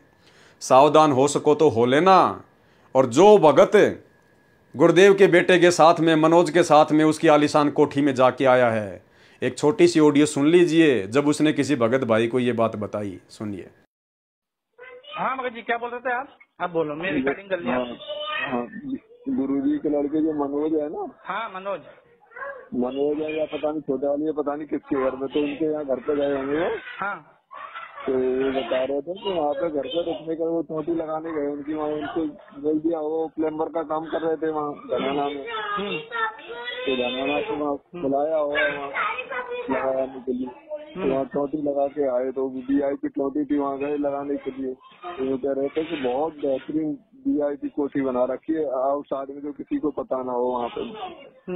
अच्छा में। हाँ। तो ये मतलब सारे भक्तों के पैसे से हो रहा है भगत जी, मतलब है नी? वो कर क्या रहे हैं, सारे भक्तों के पैसे चाहिए और चीजें क्यों हैं। हाँ। तो वो वहाँ अंदर गए, बता रहे हैं करे, वहाँ रुकने का नाम नहीं ले रहा था, इतनी घुटनती हो रही थी। और बाप रे। हाँ, तो वो तो ऐसा ही देखा भगत जी, देखो ये क्या ये सारे भक्तों का पैसा है? और वो भगत तुम्हारे उधर के इधर रतलाम के ही थे भगत, वो हमारे यहाँ इनकी रिश्तेदारी है उनकी, तो अच्छा। हाँ तो वो आते रहते जानते हैं। अब मैं करूँ अभी देर से बात। अच्छा तो बता रहे कि वहाँ मतलब किसी को बताना मत इस बारे में। हाँ नहीं मेरे को नहीं बताओ, मेरे को क्या करना भगत जी? नहीं वो हमसे कह रहे थे कि किसी को बताना मतलब उनके घर पे VIP ये सारा कुछ 25-25 लाख रुपए की गाड़ी लेने के आती कॉल और भी कॉल करवाने के लिए सब क्या है, कहाँ का पैसा है, सारा मैनेजमेंट का क्या था, सब भक्तों का पैसा है। अब भगत जी आप समझो, देखो इस चीज को, देखो क्या हो गया ये बताओ अब मेरे को। बिल्कुल हम समझ रहे हैं सब बात। फिर इन कार कोठियान के सिर में मारेगा, सारी उम्र खो दी इन कोठी बनाने में, कार खरीदने में, और कल मृत्यु हो जा, गधा बना फिर कुत्ता बन के अंडे सैर से पट्टे करता। तो ये हमने ज्ञान नहीं था, हम देखा लाएंगे। राजा दशरथ की मृत्यु क्रियावान यानी वर्तमान कर्म का फल था। दूसरा उदाहरण क्या दिया गुरुदेव ने? राजा द्रुपद की पुत्री द्रौपदी, वैसे उसका नाम कृष्णा था। राजा द्रौपद की बेटी होने के कारण द्रौपदी नाम से प्रसिद्ध हुई। द्रौपदी कंवारी थी। उसके पिताजी ने एक नदी के किनारे स्त्रियों के स्नान के लिए जनाना घाट बनवा रखा था। गर्मी का मौसम था। द्रौपदी प्रतिदिन की तरह अपनी सैकड़ों सहेलियों के साथ उस दरिया के घाट पर स्नान करने गई तो देखा एक साधु दरिया के अंदर सीने तक गहरे जल में खड़ा था, हाथ इधर उधर चला रहा था। द्रौपदी ने कुछ देर संत की क्रिया को देखा तो लगा कि साधु स्नान नहीं कर रहा। किनारे पर देखा तो वस्त्र नहीं रखे थे, वह साधु अंधा था। घाट से लगभग 100 फुट दूरी पर दरिया में स्नान करने के मकसद से आया हुआ था। उसको ये नहीं ज्ञान था कि आसपास कोई जनाना घाट यानी लेडीज घाट है। जब लड़कियों की आवाज सुनाई दी तब उसको समझते देर नहीं लगी कि तू गलत स्थान पर आ गया है। राजा की स्त्रियों के स्नान का स्थान आसपास है। शर्म के मारे वह संत दरिया में गहरे पानी में चला गया। छाती तक गहरे पानी में जाकर खड़ा हो गया। उसके पास एक कोपीन 6 इंच चौड़ा 2 फुट लंबा कपड़ा जो पर्दे पर साधु बांधते हैं उसको कोपीन भी कहते हैं, दूसरी नहीं थी। अन्य कोई वस्त्र नहीं था। स्नान करके उसको कुछ देर घास पर डालकर सुखाकर पुनः बांध लेता था या गर्मी के मौसम में पहने ही सूख जाती थी। उस दिन वह कोपीन दरिया के पानी में बह गई। संत नग्न जल में खड़ा खड़ा आसपास हाथों को हिला रहा था कि कोई कपड़ा बहता हुआ आ जाए तो बाहर जाने योग्य बनूं। उस घाट के नीचे की ओर यानी जिधर पानी बहकर जा रहा था उस ओर पानी में संत स्नान कर रहा था। द्रौपदी बुद्धिमान तथा भगत आत्मा थी। पहले तो द्रौपदी ने विचार किया था कि स्नान करके संत से परमात्मा की चर्चा करूंगी। स्नान करने के बाद भी देखा कि संत तो उसी स्थिति में खड़ा है तो समझते देर नहीं लगी। बहन द्रौपदी ने अपनी साड़ी से 8-9 इंच चौड़ा और 3-4 फुट लंबा टुकड़ा फाड़कर दरिया में छोड़ दिया, परंतु संत के हाथ नहीं लगे। ध्यान देना भाई और बहनों, शिक्षा लेनी, हमने शिक्षा लेनी है। द्रौपदी को समझते देर नहीं लगी कि साधु महात्मा नंगा है, लगता है इसका कपड़ा बह गया। शर्म के मारे बाहर निकलना नहीं चाहता, कहीं ऐसा ना हो कि पानी का भाव तेज हो जाए और ये बह जाए। हालांकि वो तो परमात्मा थे, लीला कर रहे थे, लेकिन द्रौपदी तो एक आत्मा थी, एक जीव थी, उसको तो नहीं पता था इस बात का। उन्होंने तो एक अंधा महात्मा ही समझा। तो द्रौपदी ने क्या किया, अपनी साड़ी का पल्लू फाड़ फाड़ कर कोपीन की साइज का, एक टोवेल की साइज का, और उस संत की तरफ यूं छोड़ना शुरू कर दिया। लेकिन वो कपड़ा पानी में दूर से बह जाता, उस अंधे महात्मा को हाथ नहीं लग रहा था। ऐसा द्रौपदी ने 7-8 बार किया, 7-8 बार। अंत में द्रौपदी ने क्या किया, फिर से कपड़ा फाड़ा और जंगल से एक लंबी सी लकड़ी लेके आई, उसके आगे के सिरे पर कपड़ा बांधा और संत महात्मा के पास में यूं कर दिया दूर से। उसने आवाज नहीं लगाई, कहीं आवाज लगाऊंगी तो शर्म के मारे महाराज जी पानी में गहरा ना चला जाए, डूब ना जाए। तो द्रौपदी ने लकड़ी के सारे वो कपड़ा उस अंधे महात्मा के पास में कर दिया। अंधा महात्मा हाथ मार ही रहा था, तुरंत कपड़ा उसने पकड़ लिया और जब उसने कपड़ा देखा उसकी साइज वाइज तो उसने देखा कि भाई ये कपड़ा वैसे बह के नहीं आया, ये तो किसी बहन बेटी ने तुझे देखकर, तेरी परिस्थिति को देखकर और एक साइज का बिल्कुल काट के भेजा है।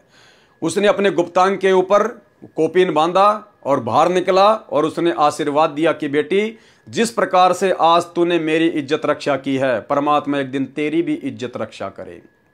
तो भाई और बहनों, ध्यान देने योग्य बात क्या है, द्रौपदी ने 7-8 बार अपनी साड़ी फाड़ फाड़ के उस साधु महात्मा को दी, यानी उसने दान दिया साड़ी का, लेकिन वो कपड़ा उसके हाथ नहीं लगा।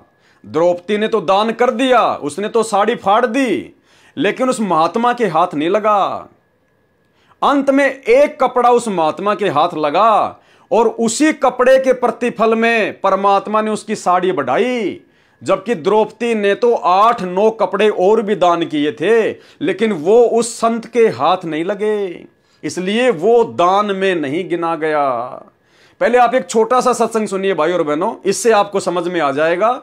और वर्तमान में जिस प्रकार से ये संगत गुरुदेव भगवान के जेल में रहते सहते जो ज्योति पाठ और दान का पैसा इन आश्रमों में दे रही है, गुरुदेव के कलयुगी परिवार को दे रही है, इन कोऑर्डिनेटरों को दे रही है, ये द्रौपदी की कहानी परमात्मा ने संकेत में इसीलिए बताई है कि समय आने पर मेरे बच्चे इसके ऊपर ज्ञान चर्चा करें, विचार करें कि हम क्या कर रहे हैं। तो आज आपके गुरुजी तो जेल में बैठे हुए हैं, आप किसको ज्योति पाठ और दान का पैसा दे रहे हो? आपके गुरुजी के हाथ तो कुछ भी नहीं लग रहा। अरे द्रौपदी ने तो 8-9 बार साड़ी फाड़ी थी, अंधे महात्मा के हाथ नहीं लगी। जो टुकड़ा उस अंधे महात्मा के हाथ लगा, केवल उसी के प्रतिफल में उसने आशीर्वाद दिया था।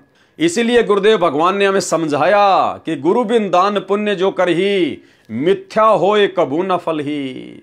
गुरु बिन माला फेरते, गुरु बिन देते दान, गुरु बिन दोनों निष्फल है चाहे पूछो वेद पुराण।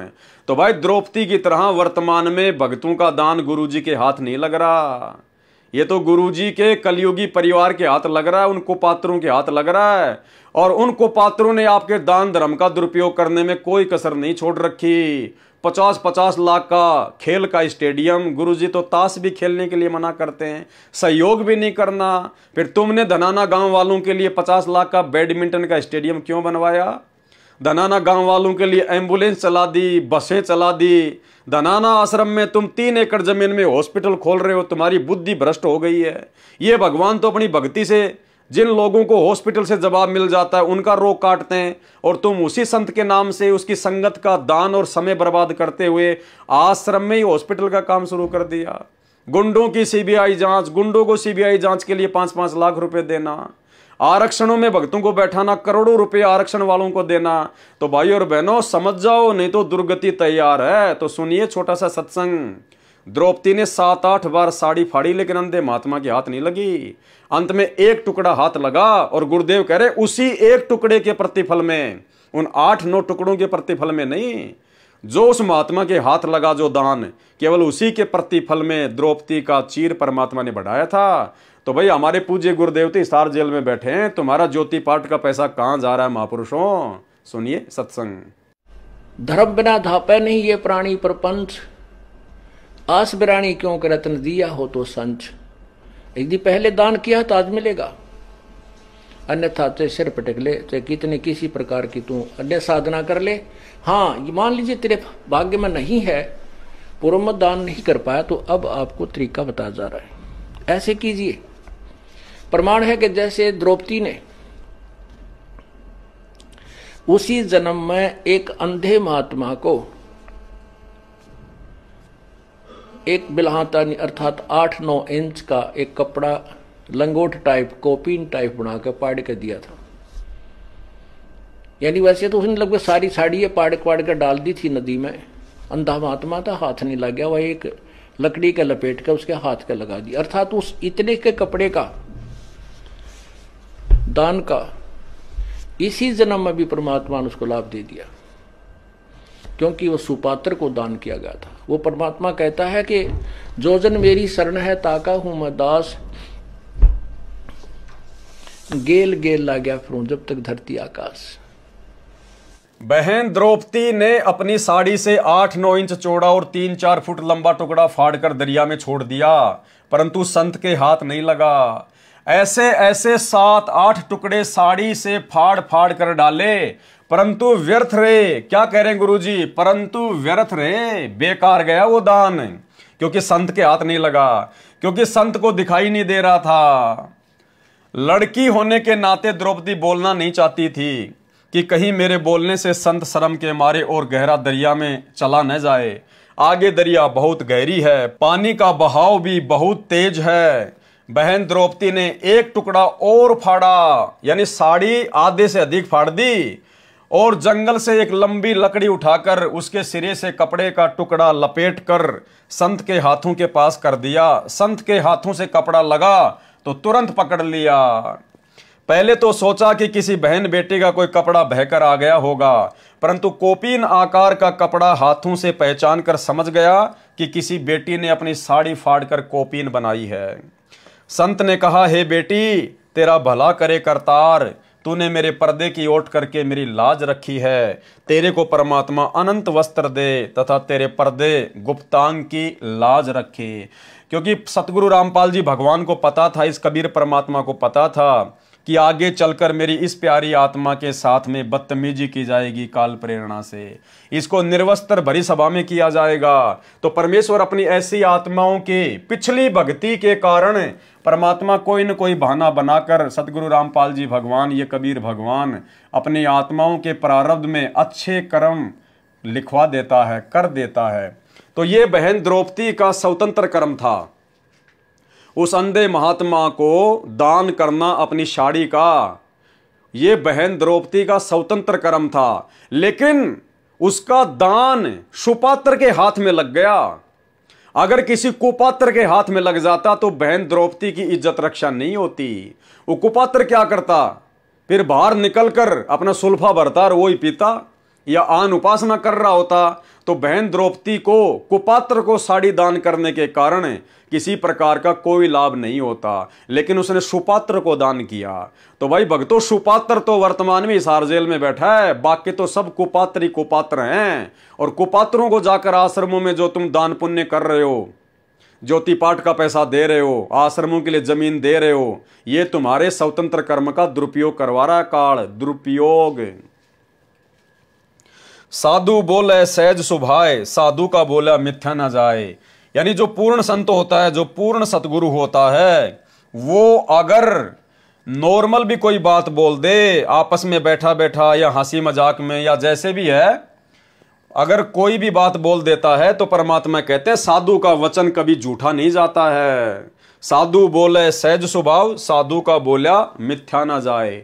संत वचन पलटे नहीं, चाहे पलट जाए ब्रह्मांड। जो सच्चा संत होता है, सच्चा सतगुरु होता है, उसका वचन कभी खाली नहीं जाता। विचार करने की बात है, राजा की लड़की के साथ तो 2-4 नौकरानी भी होती हैं। द्रौपदी उनको भी कह सकती थी कि तुम अपनी साड़ी से कपड़ा फाड़कर डाल दो, परंतु उसको अध्यात्म ज्ञान था तथा पूर्व जन्म का शुभ संस्कार था, जिस कारण से उसने विचार किया कि मैं रोटी खाऊंगी तो मेरा पेट भरेगा, बांदी खाएगी तो बांदी का पेट भरेगा, यानी मैं दान करूंगी तो मुझे लाभ होगा, बांदी दान करेगी तो उसको लाभ होगा। द्रौपदी ने इसलिए यह अवसर हाथ से नहीं जाने दिया। संत कोपीन बांधकर चला गया, लड़कियां पहले चली गई थी। द्रौपदी का विवाह अर्जुन के साथ हुआ। माता की आज्ञा अनुसार वह 5 पांडवों की पत्नी बनी। जिस समय राजा युधिष्ठिर जुए के खेल में दुर्योधन से सर्व राज तथा द्रौपदी को भी हार गए, तब भरी सभा में दुर्योधन ने द्रौपदी को नंगी करने की योजना बनाई।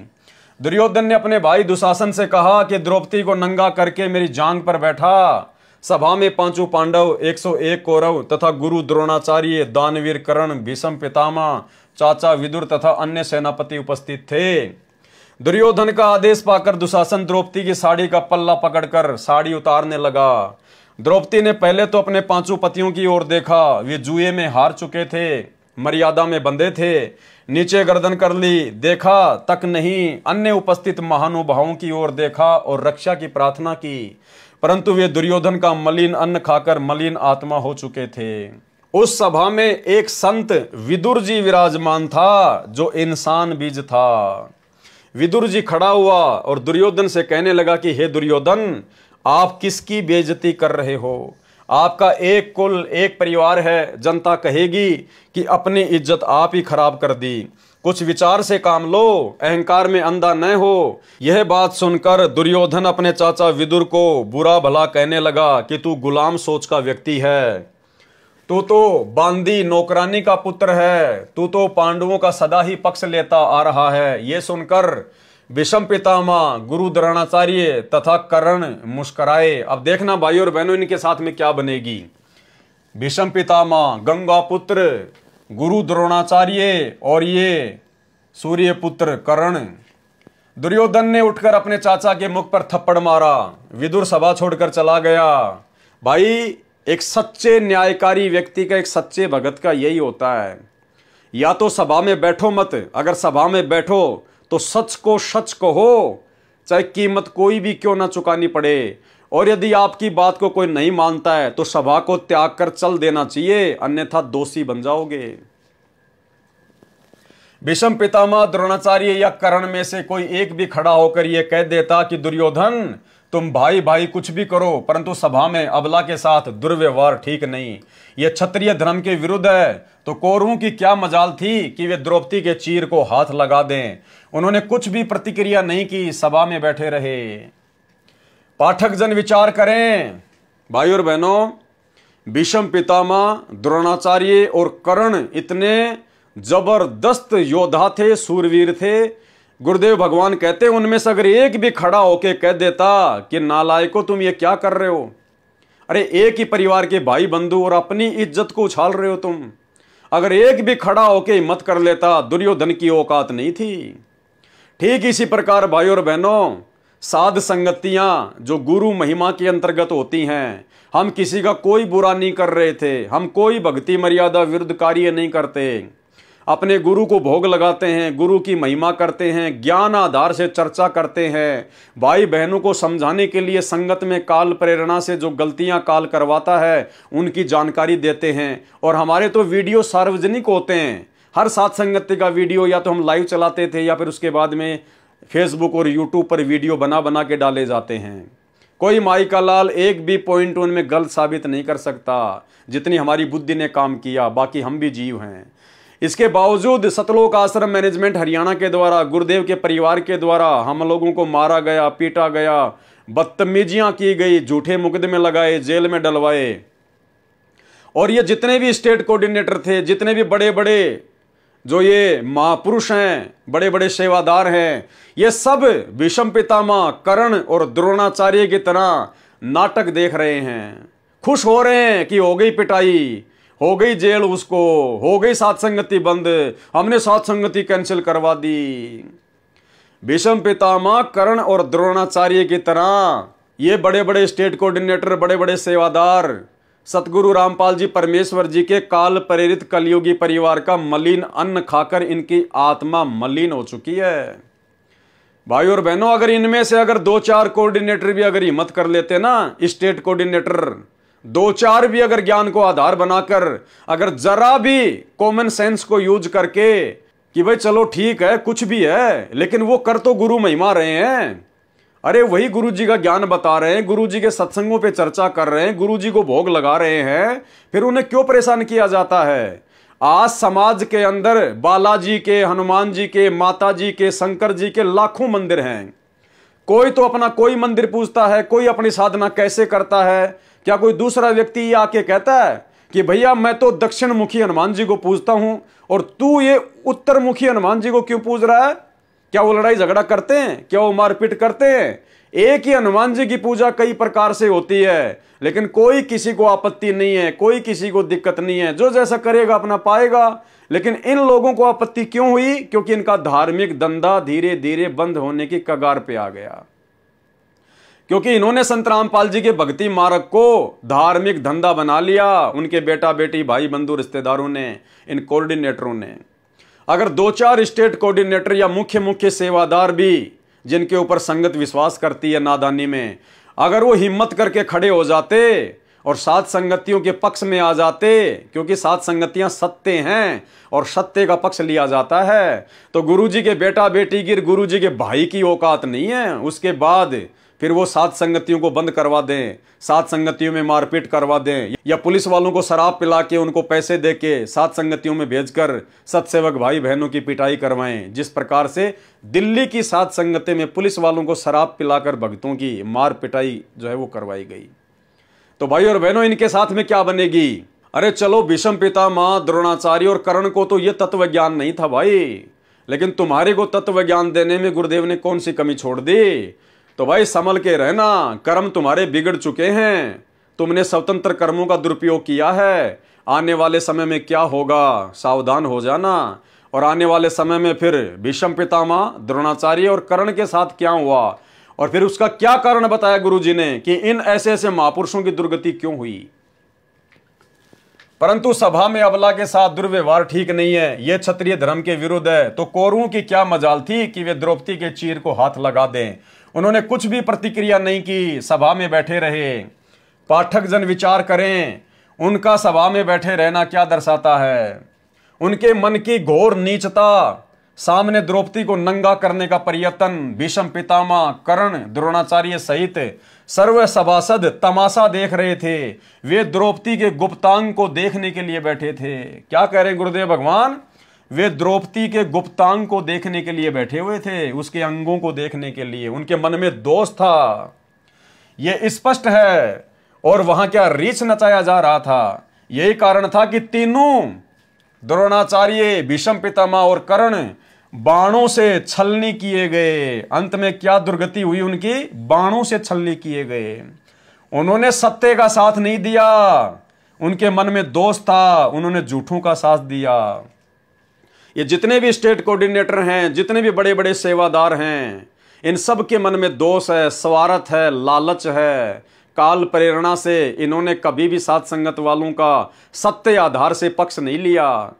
और ये सतलोक आश्रम मैनेजमेंट हरियाणा वालों का, गुरुदेव के परिवार वालों का मलिन अन्न खाकर इन सब की बुद्धि भीष्म पितामह, द्रोणाचार्य और कर्ण की तरह गंदी हो चुकी है। यही कारण था कि तीनों द्रोणाचार्य, भीष्म तथा कर्ण बाणों से छलनी किए गए थे। क्योंकि भाई और बहनों, ये उनका स्वतंत्र कर्म था, ये उन तीनों का स्वतंत्र कर्म था। वो चाहते तो हिम्मत करके उस बहन को निर्वस्त्र होने से बचा भी सकते थे और परमात्मा के अजाब से वो बच जाते, कहर से वो बच जाते, लेकिन उन्होंने अपने स्वतंत्र कर्म का दुरुपयोग किया। ठीक इसी प्रकार ये स्टेट कोऑर्डिनेटर और बड़े बड़े सेवादार, इन्होंने भी अपने स्वतंत्र कर्मों का दुरुपयोग किया। जबकि पवन दास के वीडियो ये लोग सबसे पहले देखते हैं, सब देखते हैं, उसके बाद ही तो ये संगत को भ्रमित करते हैं कि उसके वीडियो मत देखो। क्योंकि इनको पता है कि अगर पवन दास के वीडियो किसी ने देख लिए, भाई सच्चाई से परिचित हो जाएगा, हमारे अज्ञान और पाखंड का उनको पता चल जाएगा। फिर आश्रम में कौन आएगा? ज्योति पाठ का पैसा कौन देगा? हमारा धंधा कैसे चलेगा? इसीलिए तो इन लोगों ने मुझ पवन दास के वीडियो देखने से संगत को डराया, मना किया, धमकाया, गुरुद्रोही कर दिया जाएगा, तुम्हें आश्रम में नहीं आने दिया जाएगा। अरे परमात्मा कहते हैं, कहे कबीर सोए जन मेरा, जो नीर खीर का करे ने बेरा। गुरुदेव तो कहते हैं कि मेरे भक्ति मार्ग में मेरा भगत तो वो है कि जो दोनों तरफ की बातों को देखे, सोचे, समझे और फिर मेरे ज्ञान आधार से निर्णय करे क्या सही और क्या गलत है। खुद हमारे सतगुरुदेव भगवान ने नकली संतों के सत्संग दिखा दिखा के, इनके कैसेट दिखा दिखा के, इनके सत्संग दिखा दिखा के, इनके पुस्तकें दिखा दिखा के आप और हमारे को भक्ति मार्ग पर सत्य से परिचित कराया है। अगर हम खाली अपने गुरुदेव का देखते रहते और दूसरे पंथों के अज्ञान को ना देखते तो हम कभी भी इतने दृढ़ नहीं होते। लेकिन गुरुदेव ने दोनों तरफ की बातें दिखाई है। एक असली जज वही होता है जो दोनों तरफ की बातें सुन के उसके बाद में फैसला लेता है। लेकिन यहां तो संगत को दूसरे पक्ष, साथ संगत वालों के वीडियो देखने के लिए डराया जा रहा है, धमकाया जा रहा है। अरे क्या संत रामपाल जी भगवान का ज्ञान इतना कमजोर है तुम लोगों की दृष्टि में? अगर पवन दास के वीडियो देख लेंगे तो भक्ति से दूर हो जाएंगे। अरे भैया, इतना ज्ञान कमजोर नहीं है पूज्य गुरुदेव भगवान का।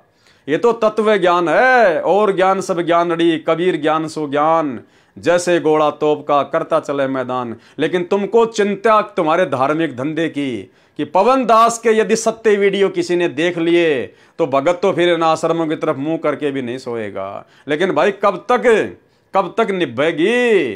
कब तक निभेगी? ज्यादा दिन नहीं है। यही कारण था कि तीनों द्रोणाचार्य, भीष्म तथा कर्ण बाणों से छलनी किए गए थे। ये उनको उसी जन्म के कर्म का पाप फल था।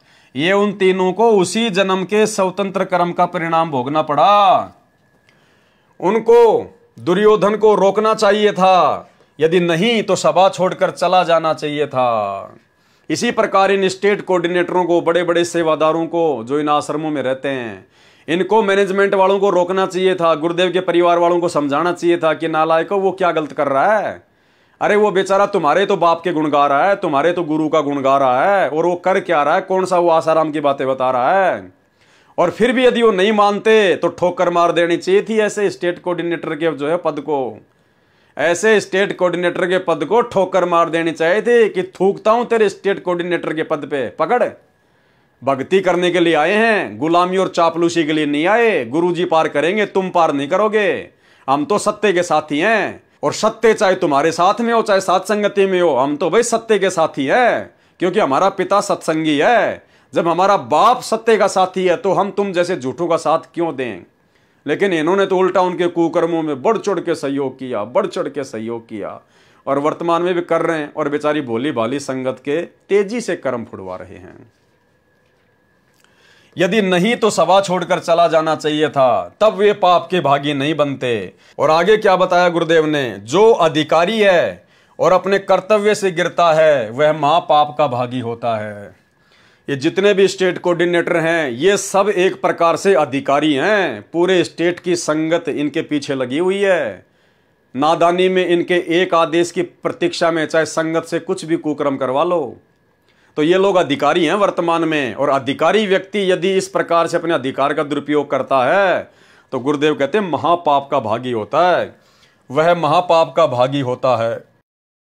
द्रौपदी ने देखा कि सांसारिक सहारा तो नकली निकला, तब सबकी आशा त्याग कर परमात्मा की आशा लगाई। तो परमेश्वर ने, कौन से परमेश्वर ने? सतगुरु रामपाल जी परमेश्वर ने, इस कबीर भगवान ने। तो परमेश्वर ने उस अंधे महात्मा को दिए चीर के लीर टुकड़े के प्रतिफल में, और साधु के आशीर्वाद के प्रताप से द्रौपदी का चीर अनंत कर दिया। दुशासन में 100 हाथियों जितनी शक्ति थी, द्रौपदी तो उसके सामने कमल की फूल थी। दुशासन का पसीना छूट गया, साड़ी को खींचते खींचते थक गया, साड़ी का ढेर लग गया, परंतु अंत नहीं आया। तब द्रौपदी को श्री कृष्ण जी ने बाद में बताया कि यह तो तेरा चीर बड़ा है ना, ये उस अंधे महात्मा को दिए कपड़े का फल है जो तूने विवाह से पहले दरिया में स्नान करते समय दिया था। एक चीर के कारण मेरा बढ़ गया चीर अपार। चीर यानी वो कपड़े का टुकड़ा। द्रौपदी ने फिर क्या कहा कि एक चीर के कारण मेरे बढ़ गए चीर अपार, जो मैं पहले जानती तो देती सब कुछ वार।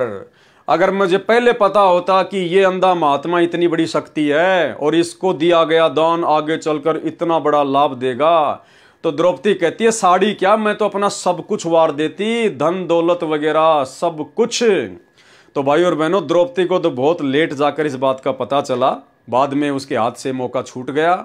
लेकिन आप और हमारे सामने तो वर्तमान में वही महात्मा जिसने अंधे महात्मा का रोल किया, वही कबीर परमात्मा सतगुरु रामपाल जी वर्तमान में हमारे समक्ष प्रकट हैं। द्रौपदी के हाथ में तो बाद में मौका नहीं रहा, लेकिन आज आप और हमारे पास में तो मौका है।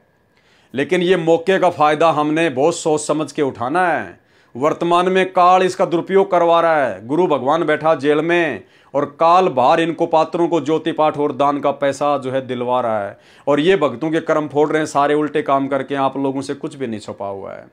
तो अपने गुरुदेव भगवान को साक्षात जो दान दिया जाता है, या गुरुदेव के मुख कमल से सुनकर आमने सामने जो दान दिया जाता है, वो होता है सुपात्र को दिया हुआ दान।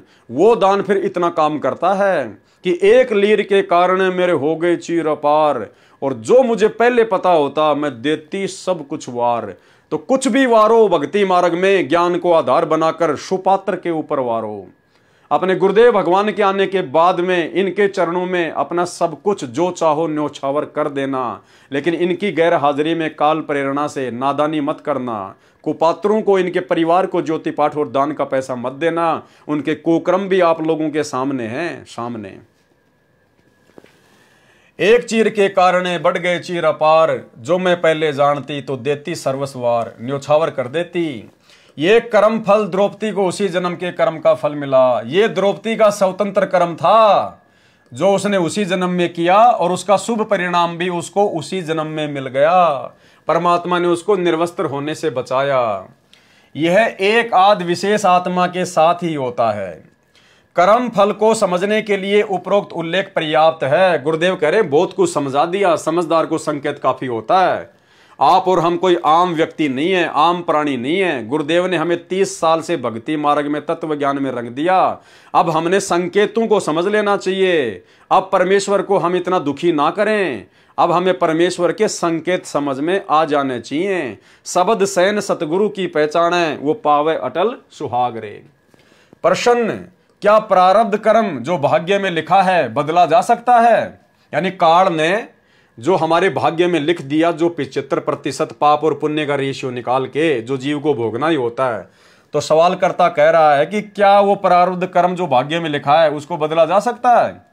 उत्तर दिया गुरुदेव ने, जब पूर्ण संत जो परमेश्वर कबीर जी स्वयं या उनका कृपा पात्र संत मिल जाता है। अब यहां पर उनका कृपा पात्र संत लिखना गुरुदेव भगवान के लिए वर्तमान में थोड़ी सी मजबूरी है, क्योंकि डायरेक्ट उनको कोई परमात्मा नहीं मान सकता, इसलिए ये अपने आप को छुपाते हैं, अपने आप को पूर्ण परमात्मा का संत कहकर अपने आप को छुपाते हैं, जबकि ये स्वयं ही पूर्ण परमात्मा है।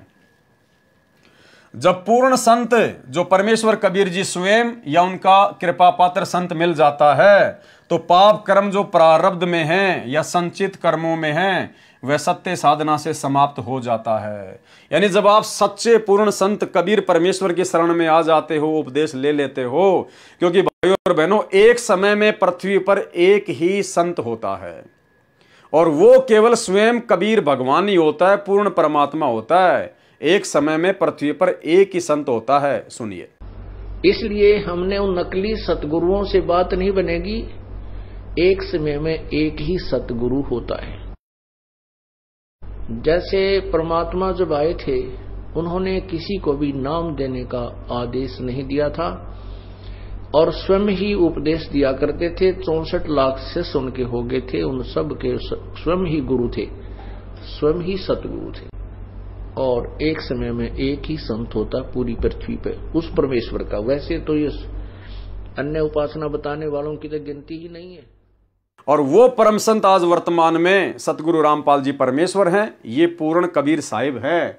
तो जो इनकी शरण में आ जाता है, उसके बाद में काल ने हमारे भाग्य में संचित कर्मों से पाप और पुण्य निकालकर जो 75% हमारा प्रारब्ध बना दिया, भाग्य बना दिया है, उसको हल्का किया जा सकता है।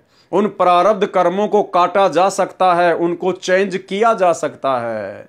सतगुरु जो चावे सो कर ही 14 कोटि दूत यम डर ही, ओत भूत जम त्रास निवारे और चित्रगुप्त के कागज फाड़े। ये 75% जो चित्रगुप्त के द्वारा काल ने जो हमारे प्रारब्ध कर्म लिखवा दिए, सतगुरु उनको फाड़ सकता है और किसी की औकात नहीं, किसी के बस की बात नहीं है। जब पूर्ण संत जो सतगुरु परमेश्वर कबीर जी स्वयं या उनका कृपा पात्र संत मिल जाता है, तो पाप कर्म जो प्रारब्ध में है या संचित कर्मों में है वह सत्य साधना से समाप्त हो जाता है। कबीर जब ही सतनाम हृदय धर्यो भयो पाप को नाश, जैसे चिनगी अग्नि की पड़े पुराने घास। गरीब मासा घटे न तिल बदे, विदना लिखे जो लेख। विदना यानी इस काल ने, इस धर्मराज ने जो लेख लिख दिए 75%, कहते हैं जब तक आप पूर्ण संत की शरण में नहीं आओगे, मासा घटे ना, मासा यानी थोड़ा सा भी, और तिल बदे यानी तिल के जितना भी कोई उनके अंदर बदलाव नहीं कर सकता, बढ़ा नहीं सकता। गरीब मासा घटे ना तिल बदे, विधाता लिखे जो लेख। साचा सतगुरु मेट कर ऊपर मार दे मेख। गरीब जम जोरा जासे डरे, मिटे कर्म के लेख। अदली असल कबीर है कुल के सतगुरु एक। मिटे कर्म के लेख, चित्रगुप्त के कागजों का लेख मिटा देता है सतगुरु। जब तक पूर्ण संत कबीर जी की भक्ति नहीं करता और करवाता है, तब तक कबीर जी ने कहा है कर्म रेख टारी न टरे। वशिष्ठ मुनि से त्रिकाल योगी शोध के लगन धरे, सीता हरण मरण दशरथ का बण बण राम फिरे। भावार्थ, ऋषि वशिष्ठ जी राजा जनक के कुल गुरु थे। वे त्रिकालदर्शी, भूत भविष्य तथा वर्तमान की जानने वाले माने जाते थे। उन्होंने जनकपुरी में राम सीता के विवाह को 3 दिन आगे कर दिया था। बारात वहीं रुकी रही थी। उसी के पश्चात बारात को 3 दिन रोकने की परंपरा शुरू हुई थी, जो कालांतर में समाप्त प्राय हो चुकी है, जो वर्तमान में समाप्त हो चुकी है। इसलिए विवाह का लगन 3 दिन आगे किया था। ऋषि ने कारण बताया था कि यह मुहूर्त ठीक नहीं है, 3 दिन बाद शुभ लगन मुहूर्त है। शुभ लगन में किए विवाह से बच्चों के गृहस्थ जीवन में कोई आपत्ति नहीं आएगी, सुखी जीवन व्यतीत करेंगे। श्री रामचंद्र जी तथा सीता जी का विवाह ऋषि वशिष्ठ जी के बताए अनुसार शोध कर किए गए मुहूर्त में किया गया था। कबीर परमेश्वर जी ने बताया कि उस शुभ लगन से भाग्य अर्थात प्रारब्ध में कोई परिवर्तन नहीं हुआ। विवाह के तुरंत पश्चात श्री रामचंद्र तथा सीता व लक्ष्मण का वनवास हुआ। वन से सीता का अपहरण हुआ। श्री रामचंद्र जी वन वन भटक रहा था। पुत्र वियोग में राजा दशरथ की मृत्यु हो गई। घर में कहर हो गया। पूर्ण संत बिना कर्म का फल भोगना ही पड़ता है। कर्म बोध पेज नंबर 165 पर। कबीर कर्म फांस छूटे नहीं के तो करो उपाय, सदगुरु मिले तो उबरे नहीं तो परले जाए। कबीर सागर के अध्याय कर्मबोध का सारांश संपूर्ण हुआ। सत्य साहिब, सत साहिब यानी सतगुरु रामपाल जी भगवान, सच्चा परमात्मा, अविनाशी परमात्मा। तो भाई और बहनों, आज के वीडियो में केवल इतना ही। कल रात्रि 8 बजे सभी भाई बहन फिर से दास के Facebook page Pawan Das is live के ऊपर लाइव जुड़िए। और तब तक गुरुदेव भगवान हम सबको आज्ञा दें, इजाज़त दें, आशीर्वाद दें। बंदी छोड़ सतगुरु रामपाल जी भगवान की जय हो।